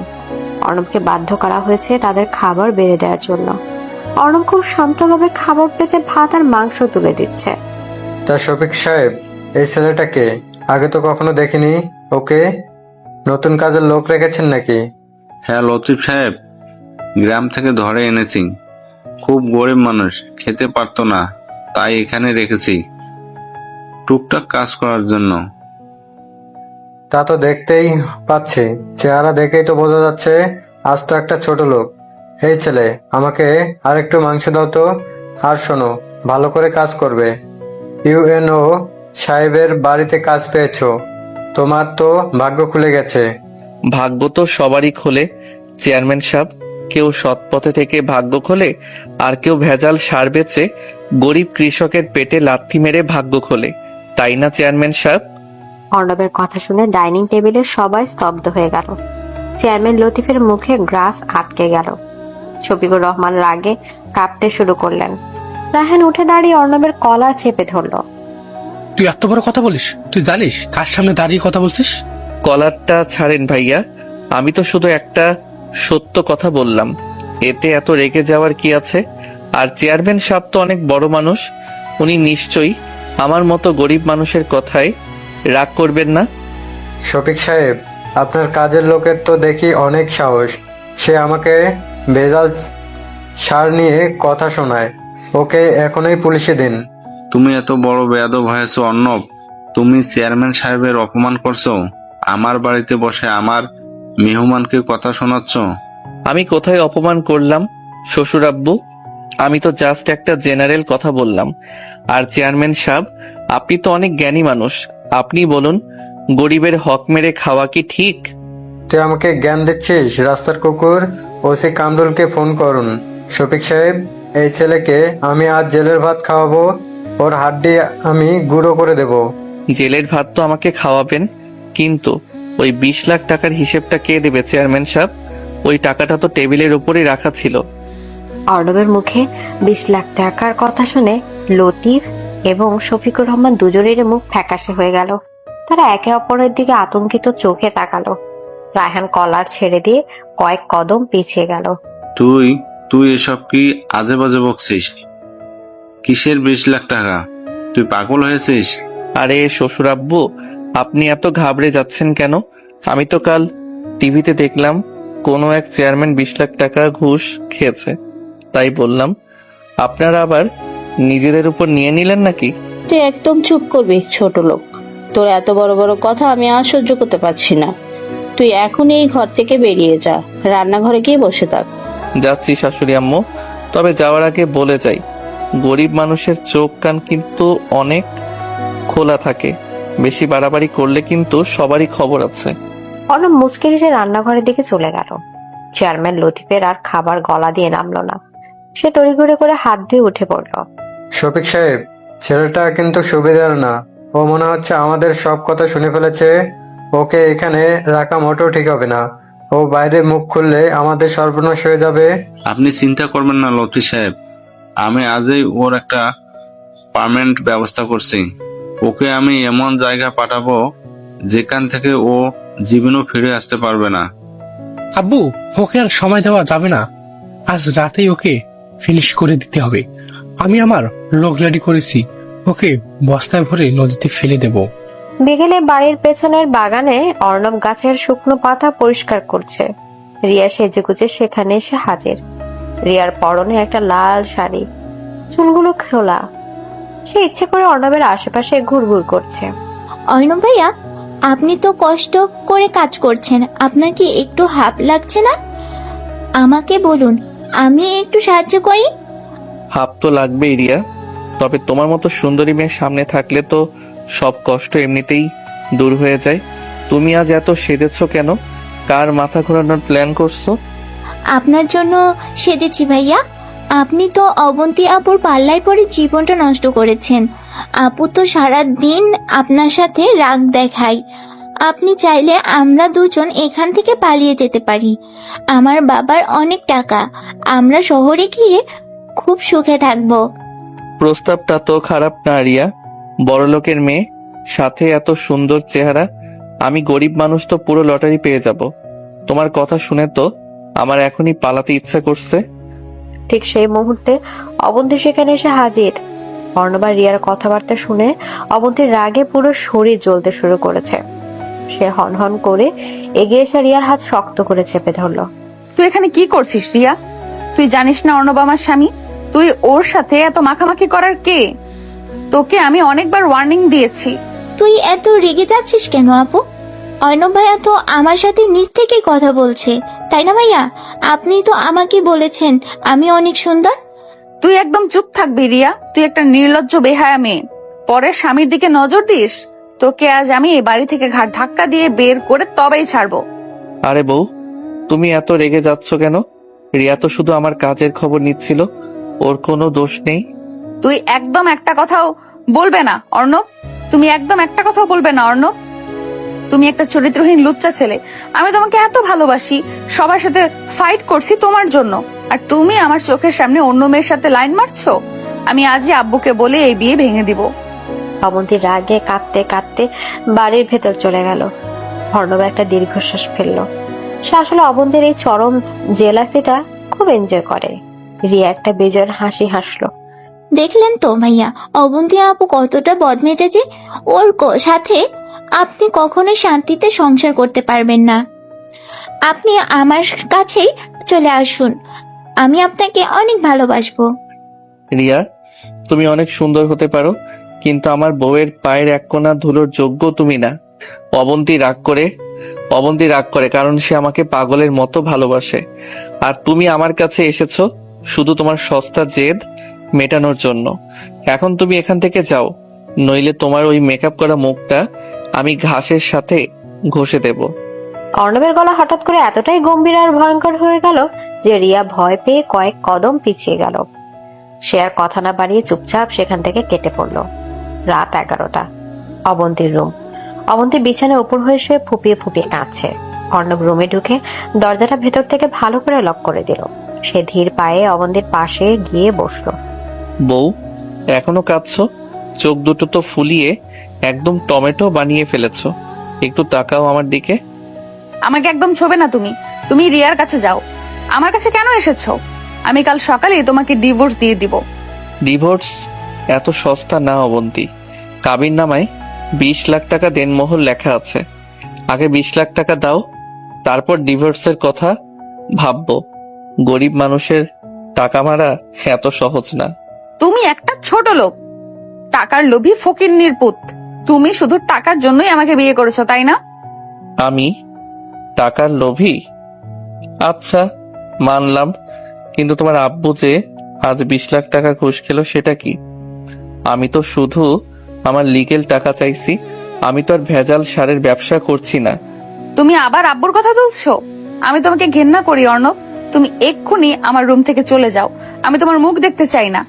অবন্তী উঠে দাঁড়ানোর চেষ্টা করতে অর্ণব তাকে শক্ত করে চেপে ধরে বিছানায় ফেলে দেয়। অর্ণবের চোখের দৃষ্টি এখন সম্পূর্ণ অন্যরকম। সেখানে চরম এক নেশার তীব্র আকাঙ্ক্ষা কাজ করছে। তুমি আমাকে ঘেন্না করো? সত্যি বলছো?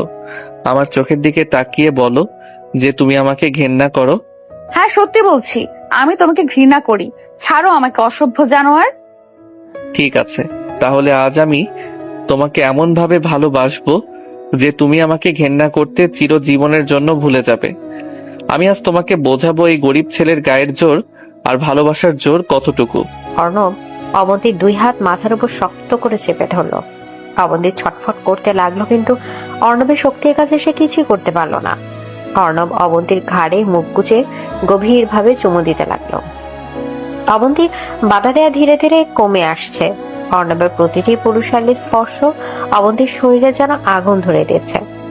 অর্ণব, প্লিজ আমাকে ছেড়ে দাও। আমার খুব লাগছে। তুমি আমাকে এত জোর করছো কেন? লাগুক। আজকে তুমি আমাকে অনেক কটু কথা শুনিয়েছো। রিয়ার সামনে আমাকে অপমান করেছো।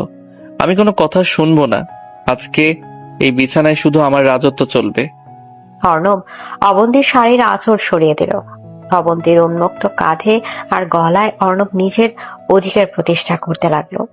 অবন্তীর মুখ থেকে অস্পষ্ট গোঙানি বেরিয়ে আসছে। অর্ণবের শরীরে উষ্ণতায় অবন্তী নিজেকে পুরোপুরি সঁপে দিল। রাগ, অভিমান, জেদ সব যেন এই তীব্র কামনার কাছে হার মারলো। তুমি আসলে একটা জানোয়ার অর্ণব। তুমি জানো আমি তোমাকে কতটা ভালোবাসি, আর তুমি বারবার আমাকে এইভাবেই দুর্বল করে দাও। আমি তোমার এই স্পর্শের কাছে সবসময় হেরে যাই। আমি জানোয়ার হতে পারি বউ, কিন্তু এই জানোয়ার শুধু তোমার জন্য পাগল। তুমি ছাড়া আমার এই দুনিয়ায় আর কোনো দুর্বলতা নেই। আমি তোমাকে আমার নিজের জীবনের চেয়েও বেশি ভালোবাসি। দুজনের গভীর ভালোবাসায় খেলার রাত গভীর হতে লাগলো। অবন্তীর নরম শরীর অর্ণবের শক্ত পেশির নিচে পিষ্ট হচ্ছে। তাদের মিলনের তীব্রতায় রুমের পরিবেশ চরম উত্তপ্ত। দুজনের ঘামে ভেজা শরীর এক অদ্ভুত জাদুকরী মুহূর্ত তৈরি করেছে। বেশ কয়েকটা সময় পর তারা ক্লান্ত হয়ে একে অপরের বুকে মাথা রেখে শুয়ে রইল। অবন্তী অর্ণবের বুকের পশমগুলোতে হাত বোলাচ্ছে। অর্ণব ভাইয়া কিন্তু আজকে খুব রেগে আছে। আমি সন্ধ্যায় শুনেছি ভাইয়া ফোনে কাদের সাথে যেন কথা বলছিল। ওরা তোমাকে আজ রাতে বা কাল সকালে মেরে ফেলার প্ল্যান করছে। তুমি কাল সকালে এই বাড়ি থেকে চলে যাও প্লিজ। আমি তোমাকে হারাতে চাই না। আমাকে মেরে ফেলে এত সহজ না অবন্তী। ওরা জানে না আমি কে, আর আমার শেকড় কত দূর পর্যন্ত ছড়ানো। তুমি কে মানে? তুমি তো অর্ণব, গ্রামের একটা সাধারণ ছেলে যার নিজের ঠিক মতো যাওয়ার টাকা নেই। আমি সাধারণ ছেলে হতে পারি, কিন্তু আমার ভেতরে এমন একটা আগুন আছে যা তোমার আব্বু আর ভাইয়ার সব অহংকার পুড়িয়ে ছাই করে দেবে। তুমি শুধু আগামীকালের জন্য অপেক্ষা করো। আগামীকাল এই বাড়িতে এমন একটা ঝড় উঠবে যা কেউ কল্পনাও করতে পারেনি। অর্ণব মুচকি হাসলো। অবন্তী বুঝতে পারলো না অর্ণব কি বলতে চাইছে। সে অর্ণবের বুকে মুখ লুকিয়ে চোখ বন্ধ করলো। অর্ণব অন্ধকারে সিলিং এর দিকে তাকিয়ে আছে। তার আসল মিশন কালকে থেকে শুরু হতে যাচ্ছে। নতুন ডিসি হিসেবে তার পরিচয় এখনো গোপন, কিন্তু আগামীকাল সে এমন একটা চাল চালবে যা শফিকুর রহমান আর চেয়ারম্যান লতিফকে পথে বসিয়ে দেবে। রায়হানের গুন্ডা বাহিনী তাকে কি করবে সেই হিসাব মেলানোর জন্য অর্ণব মনে মনে একটা ভয়ঙ্কর ছক কষতে শুরু করলো। এই মেয়ে, চোখ খোলো, সকাল হয়ে গেছে। আর একটু ঘুমাই না। রাতে তো ঘুমালে না, এখন সকাল সকাল ঘুমের ভান। সব দোষ তো তোমার, অসভ্য একটা। বউয়ের সাথে রোমান্স করা অসভ্যতা হলে আমি 100 বার অসভ্য। দূরে যাও বলছি, আমার সারা শরীর ব্যথা করছে। কাছে এসে একটু টিপে দেব নাকি? একদম না। কাল রাতে যা করেছো এরপর তোমার কাছে আসতেও আমার ভয় করছে। ভয় পাওয়ার কি আছে? আমি কি বাঘ নাকি ভাল্লুক? বাঘ ভাল্লুকের চেয়েও ভয়ঙ্কর তুমি। তাই নাকি? তাহলে এই বাঘটা এখন তোমাকে আবার খাবে। না অর্ণব প্লিজ, কেউ চলে আসবে। সকালে মিষ্টি রোদ জানালার পর্দা ভেদ করে অবন্তীর মুখে পড়ছে। অবন্তী চোখ পিটপিট করে তাকালো। অর্ণব তার বুকের উপর এক হাত রেখে দুষ্ট চোখে তাকিয়ে আছে। অবন্তীর পাতলা গাউনটা একপাশে সরে গেছে। অর্ণব আচমকা অবন্তীর গলার কাছে মুখ ডুবিয়ে দিল। অবন্তী খিলখিল করে হেসে উঠল। সুরসুরে লাগছে তো অর্ণব, ছাড়ো আমাকে। ছাড়বো না, আজ সারাদিন এইভাবেই ধরে রাখবো। নিয়ে যেতে হবে তো। আম্মু চিল্লাচিল্লি শুরু করবে। করুক, শাশুড়ি আম্মুর চিল্লানো শুনতে আমার খুব ভালো লাগে। তুমি একটা পাগল। আচ্ছা হয়েছে, এবার ছাড়ো, আমাকে ফ্রেশ হতে হবে। একসাথে ফ্রেশ হয়ে চলো, বাথরুমে অনেক জায়গা আছে। তুমি দিন দিন আরো বেশি অসভ্য হচ্ছ, আমি একাই যাব। অবন্তী অর্ণবকে ধাক্কা দিয়ে সরিয়ে এক লাফে খাট থেকে নেমে বাথরুমের দিকে দৌড় দিল। অর্ণব হো হো করে হেসে উঠল। বিছানায় শুয়ে শুয়ে সে নিজের ফোনটা হাতে নিল। ফাহিমের একটা মেসেজ এসেছে। মেসেজটা পড়ে অর্ণবের মুখে হাসি মিলিয়ে গেল। চোখ দুটো তীক্ষ্ণ হয়ে উঠল। ঠিক আছে রায়হান ভাইয়া, আজ আপনার গুন্ডাদের সাথে একটু খেলা হবে। কিছুক্ষণের মধ্যে অবন্তী বাথরুম থেকে বেরিয়ে এলো। তার ভেজা চুল থেকে পানি ঝরছে। অর্ণব মুগ্ধ হয়ে অবন্তীর দিকে তাকিয়ে রইল। তোমাকে ভেজা চুলে যা লাগে না বউ, আমার তো আবার ইচ্ছে করছে। চুপ করো তো, জলদি যাও, গোসল করে নিচে আসো। যাচ্ছি, তবে নিচে আজ একটা বড় চমক অপেক্ষা করছে তোমার জন্য। কি সব চমক? সারপ্রাইজ, নিচে গেলেই দেখতে পাবে। অর্ণব চোখ টিপে বাথরুমে ঢুকে গেল। অবন্তী অবাক হয়ে দাঁড়িয়ে রইল। এই ছেলেটার মাথায় কখন কি ঘুরে সেটা বোঝা বড় দায়। কিছুক্ষণ পর দুজনে ড্রয়িং রুমে নামলো। ডাইনিং টেবিলে সবাই বসে আছে। শফিকুর রহমানের মুখটা থমথমে। রায়হান বারবার ঘড়ি দেখছে।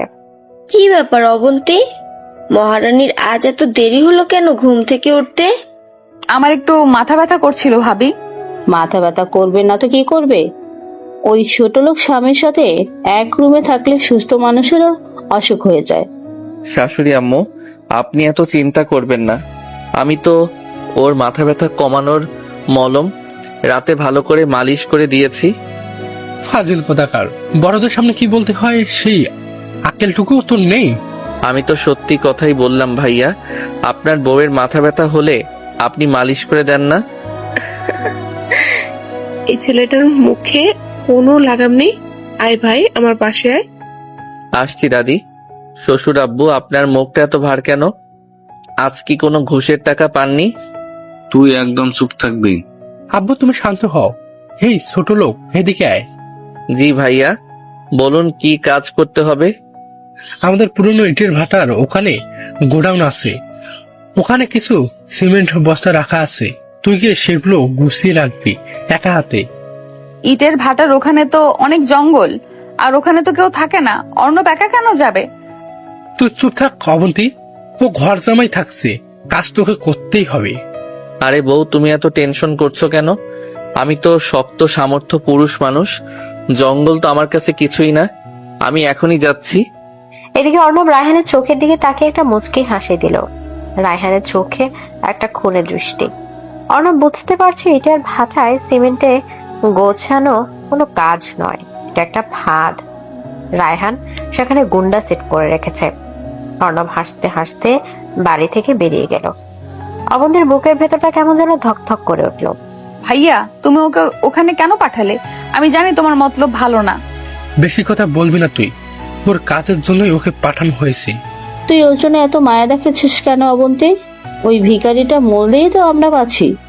আম্মু, তুমি জানো তুমি কি বলছো? ও আমার স্বামী, ওর কিছু হলে আমি তোমাদের কাউকে ছাড়বো না। অবধি কাঁদতে কাঁদতে নিজের রুমে চলে গেল। এদিকে অর্ণব ইটের ভাটার কাছে পৌঁছালো। জায়গাটা সত্যি অনেক নির্জন, চারপাশে বড় বড় গাছ আর ঝোপঝাড়। পুরনো গোডাউনের ভেতর ঢোকার সাথে সাথে 5 জন গুন্ডা টাইপের লোক তাকে ঘিরে ধরলো। কি রে ছোকরা, ইউনিয়ন সাহেবের মেয়ের দিকে নজর দিস? আজ তোর হাড্ডি দিয়ে কাবাব বানাবো। কাবাব বানাবি? তা মশলাপাতি সব এনেছিস তো, নাকি শুধু কাঁচা মাংসই খাবি? তোরা 5 জন আর আমি একা? তোদের তো একটু লজ্জা হওয়া উচিত। এই ধর শালাকে। সবার হাতে লোহার রড আর লাঠি। একজন গুন্ডা রড দিয়ে অর্ণবের দিকে দৌড়ে এলো।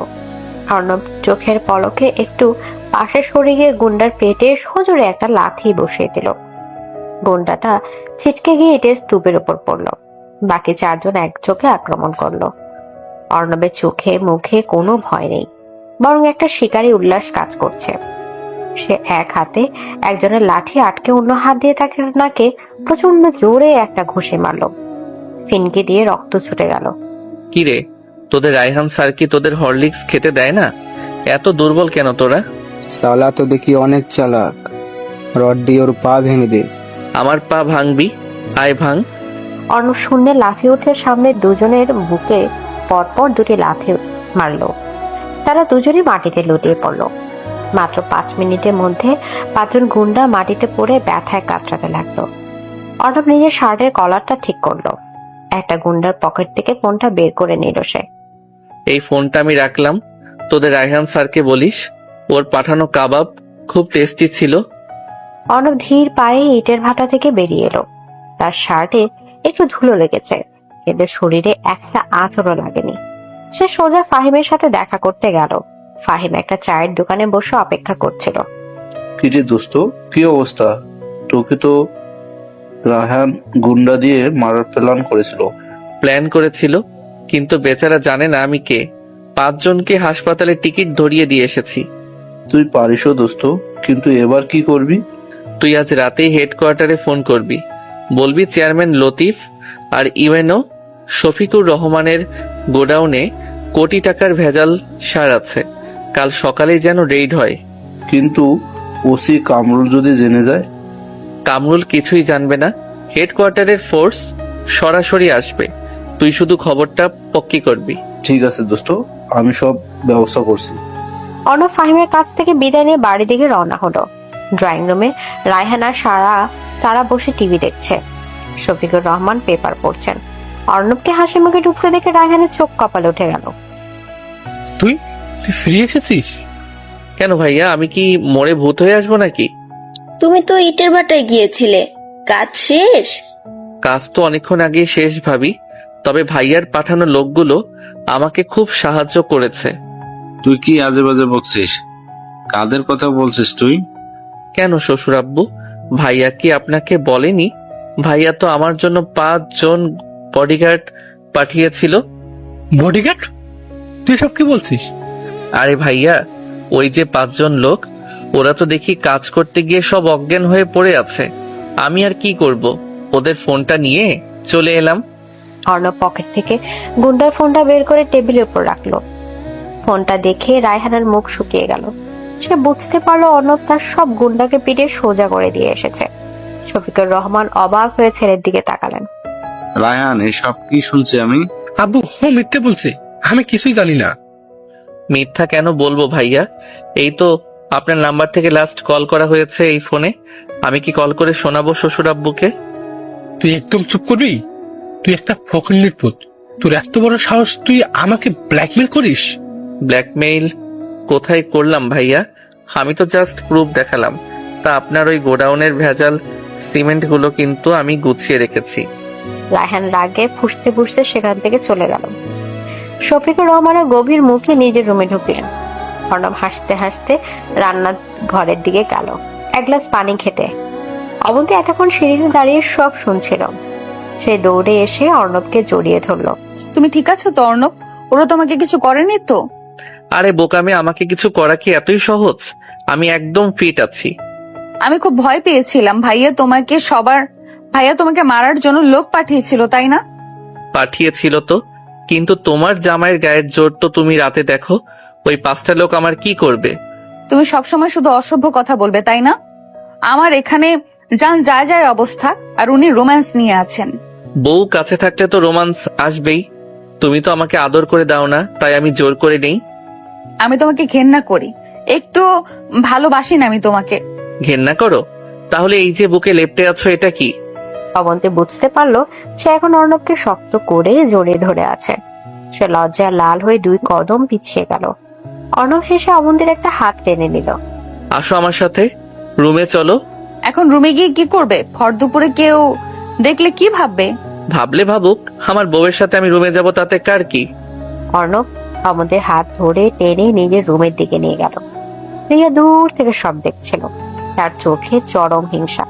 সে মনে মনে একটা নতুন প্ল্যান করতে শুরু করলো অর্ণবকে পাওয়ার জন্য।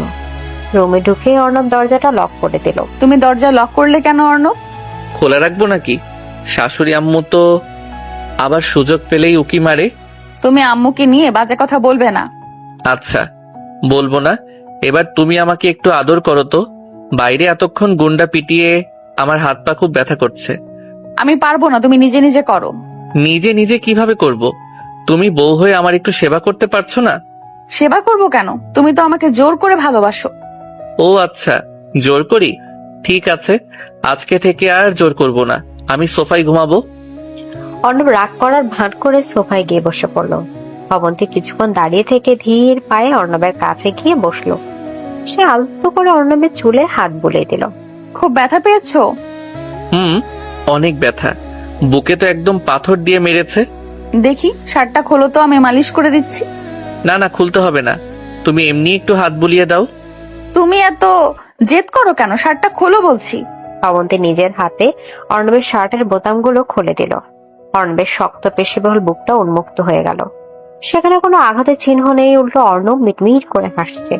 অবন্তী বুঝতে পারলো অর্ণব তার সাথে নাটক করছে। তুমি একটা চিটার, তোমার তো কোথাও ব্যথা লাগেনি।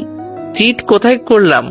আমি তো বলেছিলাম আমার বুকে ব্যথা, কিন্তু সেটা তো ভালোবাসার ব্যথা। হাজির ছেলে, আমি যাচ্ছি এখান থেকে। কোথায় যাবে? অবন্তী উঠতে গেলেই অর্ণব তাকে নিজের কোলের ওপর টেনে বসিয়ে নিল। অবন্তী অর্ণবের বুকে মাথা রেখে স্থির হয়ে গেল। অর্ণব অবন্তীর 2 হাত নিজের হাতের মুঠোয় নিয়ে নিল। জানো অবন্তী, কালকের পর থেকে আমাদের জীবনটা একদম বদলে যাবে। কেন? কাল কি হবে? কাল এমন কিছু হবে যেটা এই বাড়ির কেউ স্বপ্নেও ভাবেনি। তোমার আব্বু আর ভাইয়ার সব অহংকার কাল মাটির সাথে মিশে যাবে। তুমি আমাকে ভয় দেখাচ্ছ অর্ণব? তুমি কি করবে কাল? আমি কিছুই করব না, যা করার প্রশাসন করবে। তুমি শুধু একটা জিনিস মনে রেখো, যাই হোক না কেন তুমি সবসময় আমার পাশে থাকবে তো? আমি তো তোমার জন্যই পুরো দুনিয়ার সাথে লড়তে রাজি অর্ণব, কিন্তু তুমি কোনো ভুল কিছু করো না প্লিজ। ভুল আমি করি না বউ, আমি শুধু হিসাব সমান করি। অর্ণব অবন্তীর থুতনি ধরে মুখটা উপরে তুলল। অবন্তীর চোখে একরাশ বিভ্রান্তি আর গভীর ভালোবাসা। অর্ণব ধীর গতিতে অবন্তীর ঠোঁটে নিজের ঠোঁট ছুঁয়ে দিল। অবন্তী চোখ বন্ধ করে সে স্পর্শ গ্রহণ করলো। অর্ণবের হাত দুটো অবন্তীর পিঠের উপর দিয়ে নিচে নামতে লাগলো। অর্ণব, তুমি এখন এসব শুরু করো না প্লিজ, আমার খুব টেনশন হচ্ছে। টেনশন দূর করার জন্যই তো এই ব্যবস্থা। তুমি শুধু চোখ বন্ধ করে আমাকে অনুভব করো। তুমি একটা আস্ত জানোয়ার। আর তুমি সেই জানোয়ারের প্রিয় শিকার। দুপুরের নিস্তব্ধতায় রুমের ভেতর এক তীব্র ভালোবাসার উত্তাপ ছড়িয়ে পড়ল। অর্ণব অবন্তীকে বিছানা শুয়ে দিল। অবন্তীর গাউনটা কখন যে মেঝেতে লুটিয়ে পড়লো সে টেরও পেল না। অর্ণবের প্রতিটা চুম্বনে অবন্তীর শরীর কেঁপে কেঁপে উঠছে। তুমি এত পাগল কেন অর্ণব? আমাকে একটু নিঃশ্বাস নিতে দাও। নিঃশ্বাস তো আমি হরণ করতে এসেছি। আজ তোমাকে পুরোটা নিজের করে নেব। অর্ণবের গরম নিঃশ্বাস অবন্তীর ঘাড়ে গলা সুরসুরি দিচ্ছে। অবন্তী উত্তেজনায় অর্ণবের পিঠ থাপড়ে ধরল। দুজনের শরীর যেন এক ছন্দে মিলেমিশে একাকার হয়ে যাচ্ছে। বাইরের পৃথিবীর সমস্ত চিন্তা, আগামীকালের ভয়ঙ্কর ঝড় সবকিছু ভুলে তারা শুধু একে অপরের ভালোবাসায় ডুবে গেল। বিকেলে অবন্তী যখন নিচে নামলো তার মুখে এক অদ্ভুত আভার। রিয়া ড্রয়িং রুমে বসেছিল। সে অবন্তীকে দেখে বাঁকা হাসলো। কি ব্যাপার আপু, এতক্ষণ ধরে ভাইয়ের সাথে কি করছিলি? নিচে স্বামীর কাছে রুমে ছিলাম, এতে এত জানার কি দরকার? দরকার তো আছেই, ভাইয়া এত হ্যান্ডসাম, ওকে তো আমারও পছন্দ। তুই একদম চুপ করবি রিয়া, তোর নজর কিন্তু ভালো না। নজর ভালো দিয়ে কি করবো? তুমি তো ভাইয়াকে ধরে রাখতে পারবে না, ভাইয়া তো আমাকেই ভালোবাসবে। অবন্তীর রাগে রিয়ার গালে সজোর একটা চর বসিয়ে দিল। রিয়া ছিটকে সোফায় পড়ে গেল। এই চরটা দিলাম তোর বেহায়াপনার জন্য। এরপর যদি অর্ণবের দিকে তাকানোর সাহস করেছিস, তোর চোখ আমি উপড়ে ফেলবো। তুই আমাকে মার লিখবে অবন্তী? দাঁড়া, আমি খালামণিকে সব বলছি। যে বল, আমি কাউকেই ভয় পাই না। অর্ণব শুধু আমার, আর এই কথাটা তুই ভালো করে তোর মাথায় ঢুকিয়ে নে। অবন্তী হনহন করে রান্নাঘরের দিকে চলে গেল। রিয়া গালে হাত দিয়ে রাগে কাঁপতে লাগলো। সে মনে মনে প্রতিজ্ঞা করলো যে কোনো উপায় হোক সে অর্ণবকে অবন্তীর কাছ থেকে ছিনিয়ে নেবে। রাত গভীর হচ্ছে। কাল সকালে কি ভয়ঙ্কর ঝড় অপেক্ষা করছে শফিকুর রহমানের পরিবারের জন্য সেটা কেউ জানে না। অর্ণব তার ল্যাপটপে কিছু গোপন ডকুমেন্ট চেক করছে। ফাহিমের সাথে তার সব প্ল্যান ফাইনাল হয়ে গেছে। কাল সকাল ঠিক 10টায় হেডকোয়ার্টার থেকে স্পেশাল ফোর্স আসবে। চেয়ারম্যান লতিফ আর শফিকুর রহমানের সব দুর্নীতি কাল সবার সামনে ফাঁস হয়ে যাবে। অর্ণব একটা দীর্ঘশ্বাস ফেলল।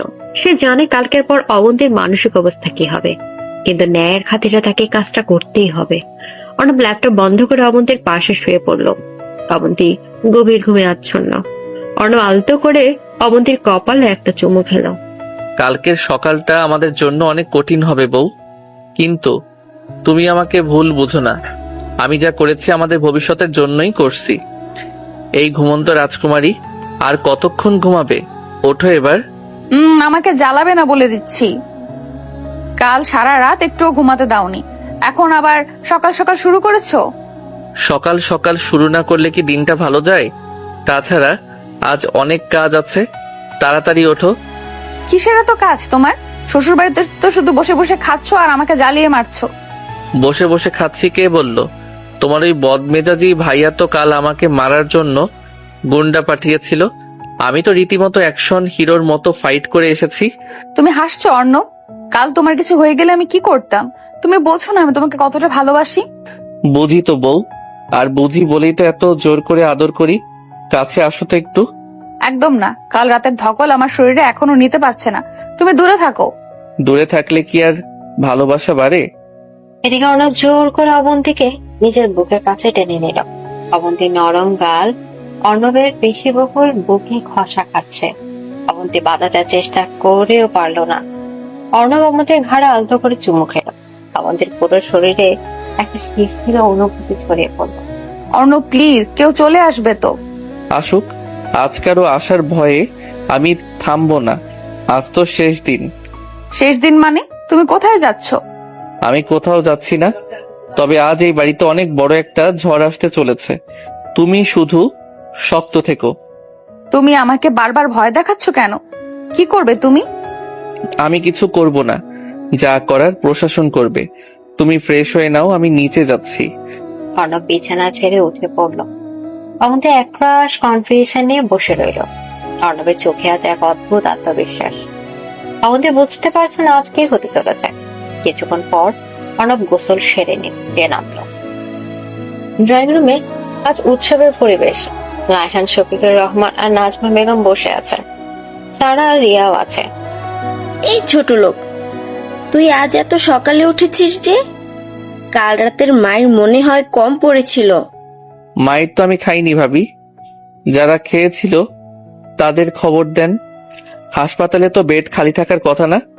ফাজলামো করিস? কাল তুই লাকিয়েছিলি, আজ তুই এই বাড়ি থেকে জ্যান্ত বের হতে পারবি না। জ্যান্ত বের হব না মরা বের হব সেটা তো সময় বলবে ভাইয়া। তবে আপনার মুখটা আজ এত শুকনা কেন? ভেজাল সারের ব্যবসা কি ধরা খেয়ে গেল নাকি? চুপ কর বেয়াদব, তুই বারবার ভেজাল সারের কথা বলছিস কেন?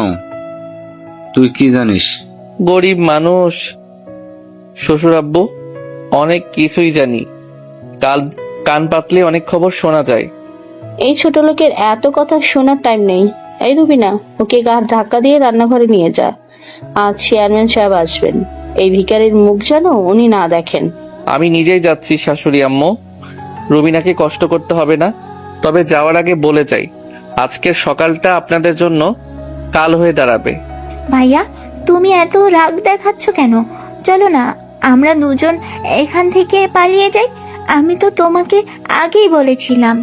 রিয়া, তুমি এখনো লাইনে আছো? তোমার এত অপমান হজম করার ক্ষমতা দেখে আমি সত্যি মুগ্ধ। তবে আমার বউয়ের পায়ের নখের যোগ্য তুমি না। অর্ণবের কথায় রিয়া অপমানে লাল হয়ে গেল। অর্ণব হাসতে হাসতে রান্নাঘরের দিকে চলে গেল। ঠিক 10টা বাজে। বাড়ির সামনে দামি গাড়ির হর্ন শোনা গেল। চেয়ারম্যান লতিফ এবং ওসি কামরুল একসাথে ড্রয়িং রুমে প্রবেশ করলো। লতিফের হাতে সে কালো ব্রিফকেস। শফিক সাহেব, সব রেডি তো? একদম রেডি লতিফ সাহেব, আপনি শুধু টাকাটা দিন, আমি ফাইলে সাইন করে দিচ্ছি। স্যার, কাজটা কিন্তু খুব জলদি করতে হবে। শুনলাম নতুন ডিসি নাকি আজই এই জেলায় পা রাখবেন। উনি আসার আগেই গুদামের সব আমাদের সরতে হবে। আরে ওসি সাহেব, আপনি এত ভয় পাচ্ছেন কেন? ডিসি আসুক না, তাকে আমরা টাকার বান্ডিল দিয়ে কিনে নেব। ঠিক বলছেন রায়হান সাহেব। এই নিন শফিক সাহেব, পুরো 20 লাখ টাকা। আপনি সাইনটা করুন। শফিকুর রহমান হাসি মুখে ফাইলে সাইন করার জন্য কলম ধরলেন।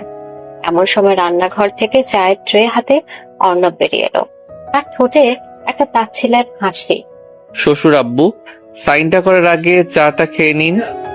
গলা তো শুকিয়ে গেছে আপনাদের। এই ছোট লোকটা এখানে এই বাড়িতে? শফিক সাহেব, আমি না বলেছিলাম একে বিদায় করতে? আজই বিদায় করব লতিফ সাহেব, আপনি চিন্তা করবেন না। এই অর্ণব, তুই চা রেখে এখান থেকে দূর হও।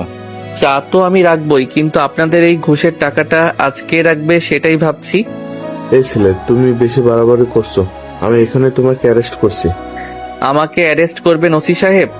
তার আগে তো আপনাকে নিজের ইউনিফর্ম বাঁচাতে হবে।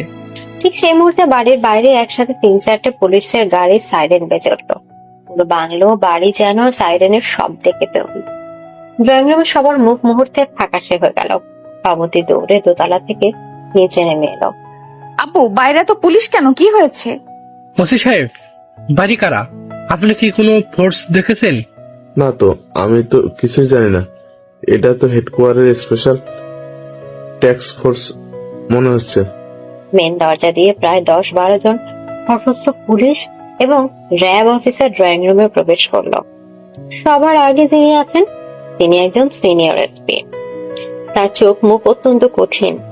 কেউ নিজের জায়গা থেকে নড়বেন না, আপনারা সবাই অ্যারেস্ট। অ্যারেস্ট মানে কি? আপনারা জানেন আমি কে? আমি এই উপজেলার ইউএনও। আপনি কে সেটা আমরা খুব ভালো করেই জানি মিস্টার শফিকুর রহমান। ভেজাল সারের ব্যবসা আর এই 20 লাখ টাকা ঘুষ নেওয়ার অপরাধে আপনাকে এবং চেয়ারম্যান লতিফকে অ্যারেস্ট করা হলো। এটা একটা ষড়যন্ত্র। আমার ফাইলে কোনো ভেজাল সারের কথা উল্লেখ নেই। কে আমাদের নামে মিথ্যা রিপোর্ট করেছে? রিপোর্ট মিথ্যা না লতিফ সাহেব, আমাদের কাছে ভিডিও প্রুফ আছে। কাল আপনারা এই ড্রয়িং রুমে বসেই ডিল করেছেন। আপনারা আমাদের এভাবে ধরতে পারেন না। কার অর্ডারে আপনারা এখানে এসেছেন? নতুন ডিসি তো এখনো জয়েন করেনি। ডিসি স্যার জয়েন করেননি কে বলল?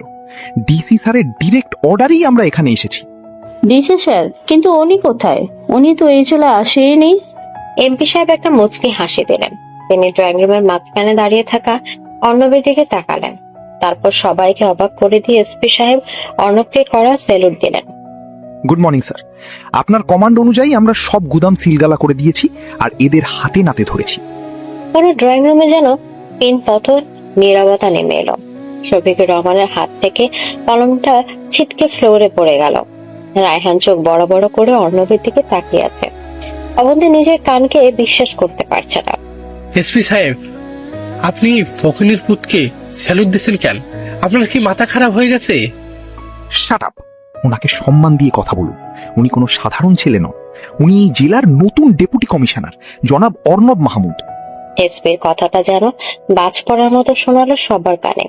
দাদি সোফা থেকে উঠে দাঁড়ালেন। নাজমা বেগম তো প্রায় অজ্ঞান হওয়ার জোগাড়। রিয়া ভয়ে কাঁপতে শুরু করলো। অবন্তী পাথরের মতো দাঁড়িয়ে আছে, তার চোখ দিয়ে অঝরে পানি ঝরছে। ও অর্ণব, তুমি ডিসি? জি শ্বশুর আব্বু, আমি ডিসি। তবে আপনারা তো আমাকে গরিব ভিখারি রাস্তার ছেলে ভাবতেই বেশি পছন্দ করতেন, তাই আমি ভাবলাম আপনাদের আসল চেহারাটা দেখার জন্য এই বেশটাই সবচেয়ে পারফেক্ট। স্যার, আমাকে মাফ করে দিন স্যার, আমি ভুল করেছি। মাফ করার সময় শেষ চেয়ারম্যান সাহেব। গরিব কৃষকদের পেটে লাথি মেরে আপনারা কোটি কোটি টাকা জমিয়েছেন, আর শ্বশুর আব্বু আপনি সরকারি চেয়ারে বসে সেই দুর্নীতির পাহারা দিয়েছেন। তুই আমাদের সঙ্গে চিটিং করছিস অপূর্ব, তুই আমাদের ধোকা দিয়েছিস। ধোকা আমি দেইনি ভাইয়া, ধোকা আপনারা নিজেদের দিয়েছেন। টাকার অহংকারে আপনারা মানুষ চিনতে ভুলে গেছেন। আমাকে দিয়ে গাড়ি ধুইছেন, পুকুর পরিষ্কার করতে পাঠিয়েছেন, এমনকি গুন্ডা দিয়ে মারতেও পাঠিয়েছেন। আমি সব চুপচাপ সহ্য করেছি শুধু আপনাদের এই দুর্নীতির জালটা হাতে নাতে ধরার জন্য। স্যার আমাকে বাঁচান, আমি এসবের কিছু জানি না স্যার। আপনি চুপ করুন কামরুল সাহেব। একজন পুলিশ অফিসার হয়ে আপনি দুর্নীতিবাজদের সাপোর্ট করেছেন। আপনার ইউনিফর্ম আজ থেকে বাতিল। এসপি সাহেব, এদের সবাইকে হাতকড়া পরান। Yes sir. পুলিশের লোকেরা এগিয়ে এসে শফিকুর রহমান, রায়হান, লতিফ আর ওসি কামরুলকে হাত করা পড়াতে শুরু করলো। নাজমা বেগম হাউমাউ করে কাঁদতে লাগলেন। সারা ভয়ে ঘরের এক কোণায় লুকিয়ে পড়েছে। রিয়া তো লজ্জায় মুখ তুলে তাকাতেই পারছে না। অর্ণব, অবন্তীর গলাটা চরম ভারী শোনালো। অর্ণব অবন্তীর দিকে তাকালো। অবন্তীর চোখে কোনো আনন্দ নেই, আছে শুধু একরস অভিমান আর অবিশ্বাস। তুমি আমার সাথে এত বড় একটা নাটক করলে অর্ণব, আমাকে একবারও বলার প্রয়োজন মনে করলে না? তুমি আমাকে ব্যবহার করেছো তোমার এই মিশনের জন্য। অবন্তী, প্লিজ বোঝার চেষ্টা করো। আমি তোমাকে ব্যবহার করিনি, আমি সত্যি তোমাকে ভালোবেসেছি। চুপ করো তুমি, একটা মিথ্যুক তুমি। আমি আর তোমার মুখ দেখতে চাই না। অবন্তী কাঁদতে কাঁদতে দৌড়ে দোতলা নিচের রুমে চলে গেল। পুলিশ শফিকুর রহমান আর বাকিদের নিয়ে বাংলা থেকে বেরিয়ে গেল। পুরো বাড়ি মুহূর্তের মধ্যে যেন শ্মশানে পরিণত হলো। দাদি ধীরে ধীরে অর্ণবের কাছে এলেন। ভাই, তুই যা করেছিস দেশের জন্য ভালো করেছিস। আমার ছেলে আর নাতির টাকার লোভে অন্ধ হয়ে গিয়েছিল, ওদের এই শাস্তি পাওয়া উচিত ছিল। কিন্তু আমার নাতিটা তোকে খুব ভালোবাসে, তুই ওর নাম ভেঙে দিস না ভাই, ওকে মানিয়ে নে। আপনি চিন্তা করবেন না দাদি, অবন্তী আমার জান, ওর রাগ ভাঙানোর দায়িত্ব আমার।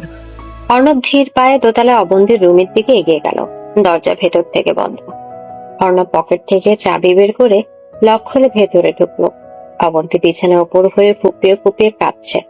অর্ণব দরজাটা লক করে দিয়ে অবন্তীর পাশে গিয়ে বসলো। বউ, এখনো কাঁদছো? আমাকে বউ ডাকবে না তুমি। তুমি ডিসি স্যার, আমি তো একজন আসামির মেয়ে। আমার সাথে কথা বলার কি দরকার তোমার? তুমি আসামির মেয়ে নও, তুমি অর্ণবের বউ। আমার সেই পাগলি বউ যে একটা গরিব ছেলেকে অন্ধের মতো ভালোবেসেছিল। তুমি আমাকে ঠকিয়েছো অর্ণব। তুমি জানতে আমার আব্বু আর ভাইয়া কি করেছে, তাও তুমি আমাকে মিথ্যা বলেছো। তুমি তো আমাকে ডিভোর্স দিয়ে দেবে এবার, তাই না? তোমার মিশন তো কমপ্লিট। ডিভোর্স? পাগল হয়েছে তুমি? তোমাকে ছাড়া আমি এক মুহূর্ত বাঁচার কথা ভাবতে পারি না অবন্তী।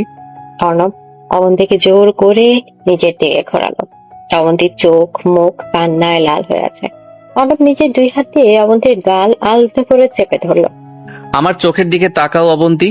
আমি ছদ্মবেশ নিয়েছিলাম দুর্নীতি ধরার জন্য, কিন্তু তোমার প্রেমে পড়াটা আমার কোনো প্ল্যান ছিল না। তুমি আমাকে যে ভালোবাসা দিয়েছো এটা এই ডিসি পদের চেয়েও অনেক বেশি দামি। তুমি সত্যি বলছো অর্ণব? তুমি আমাকে ছেড়ে যাবে না তো? কখনো না। তুমি আমার লিগেল বউ, আর এই ঘর জামাই ডিউটি আমি সারা জীবন পালন করতে চাই। অর্ণবের কথা শুনে অবন্তীর ঠোঁটের কোণে একটা হালকা হাসি ফুটে উঠল। সে আর নিজেকে আটকে রাখতে পারল না। 2 হাত দিয়ে অর্ণবের গলা শক্ত করে জড়িয়ে ধরল।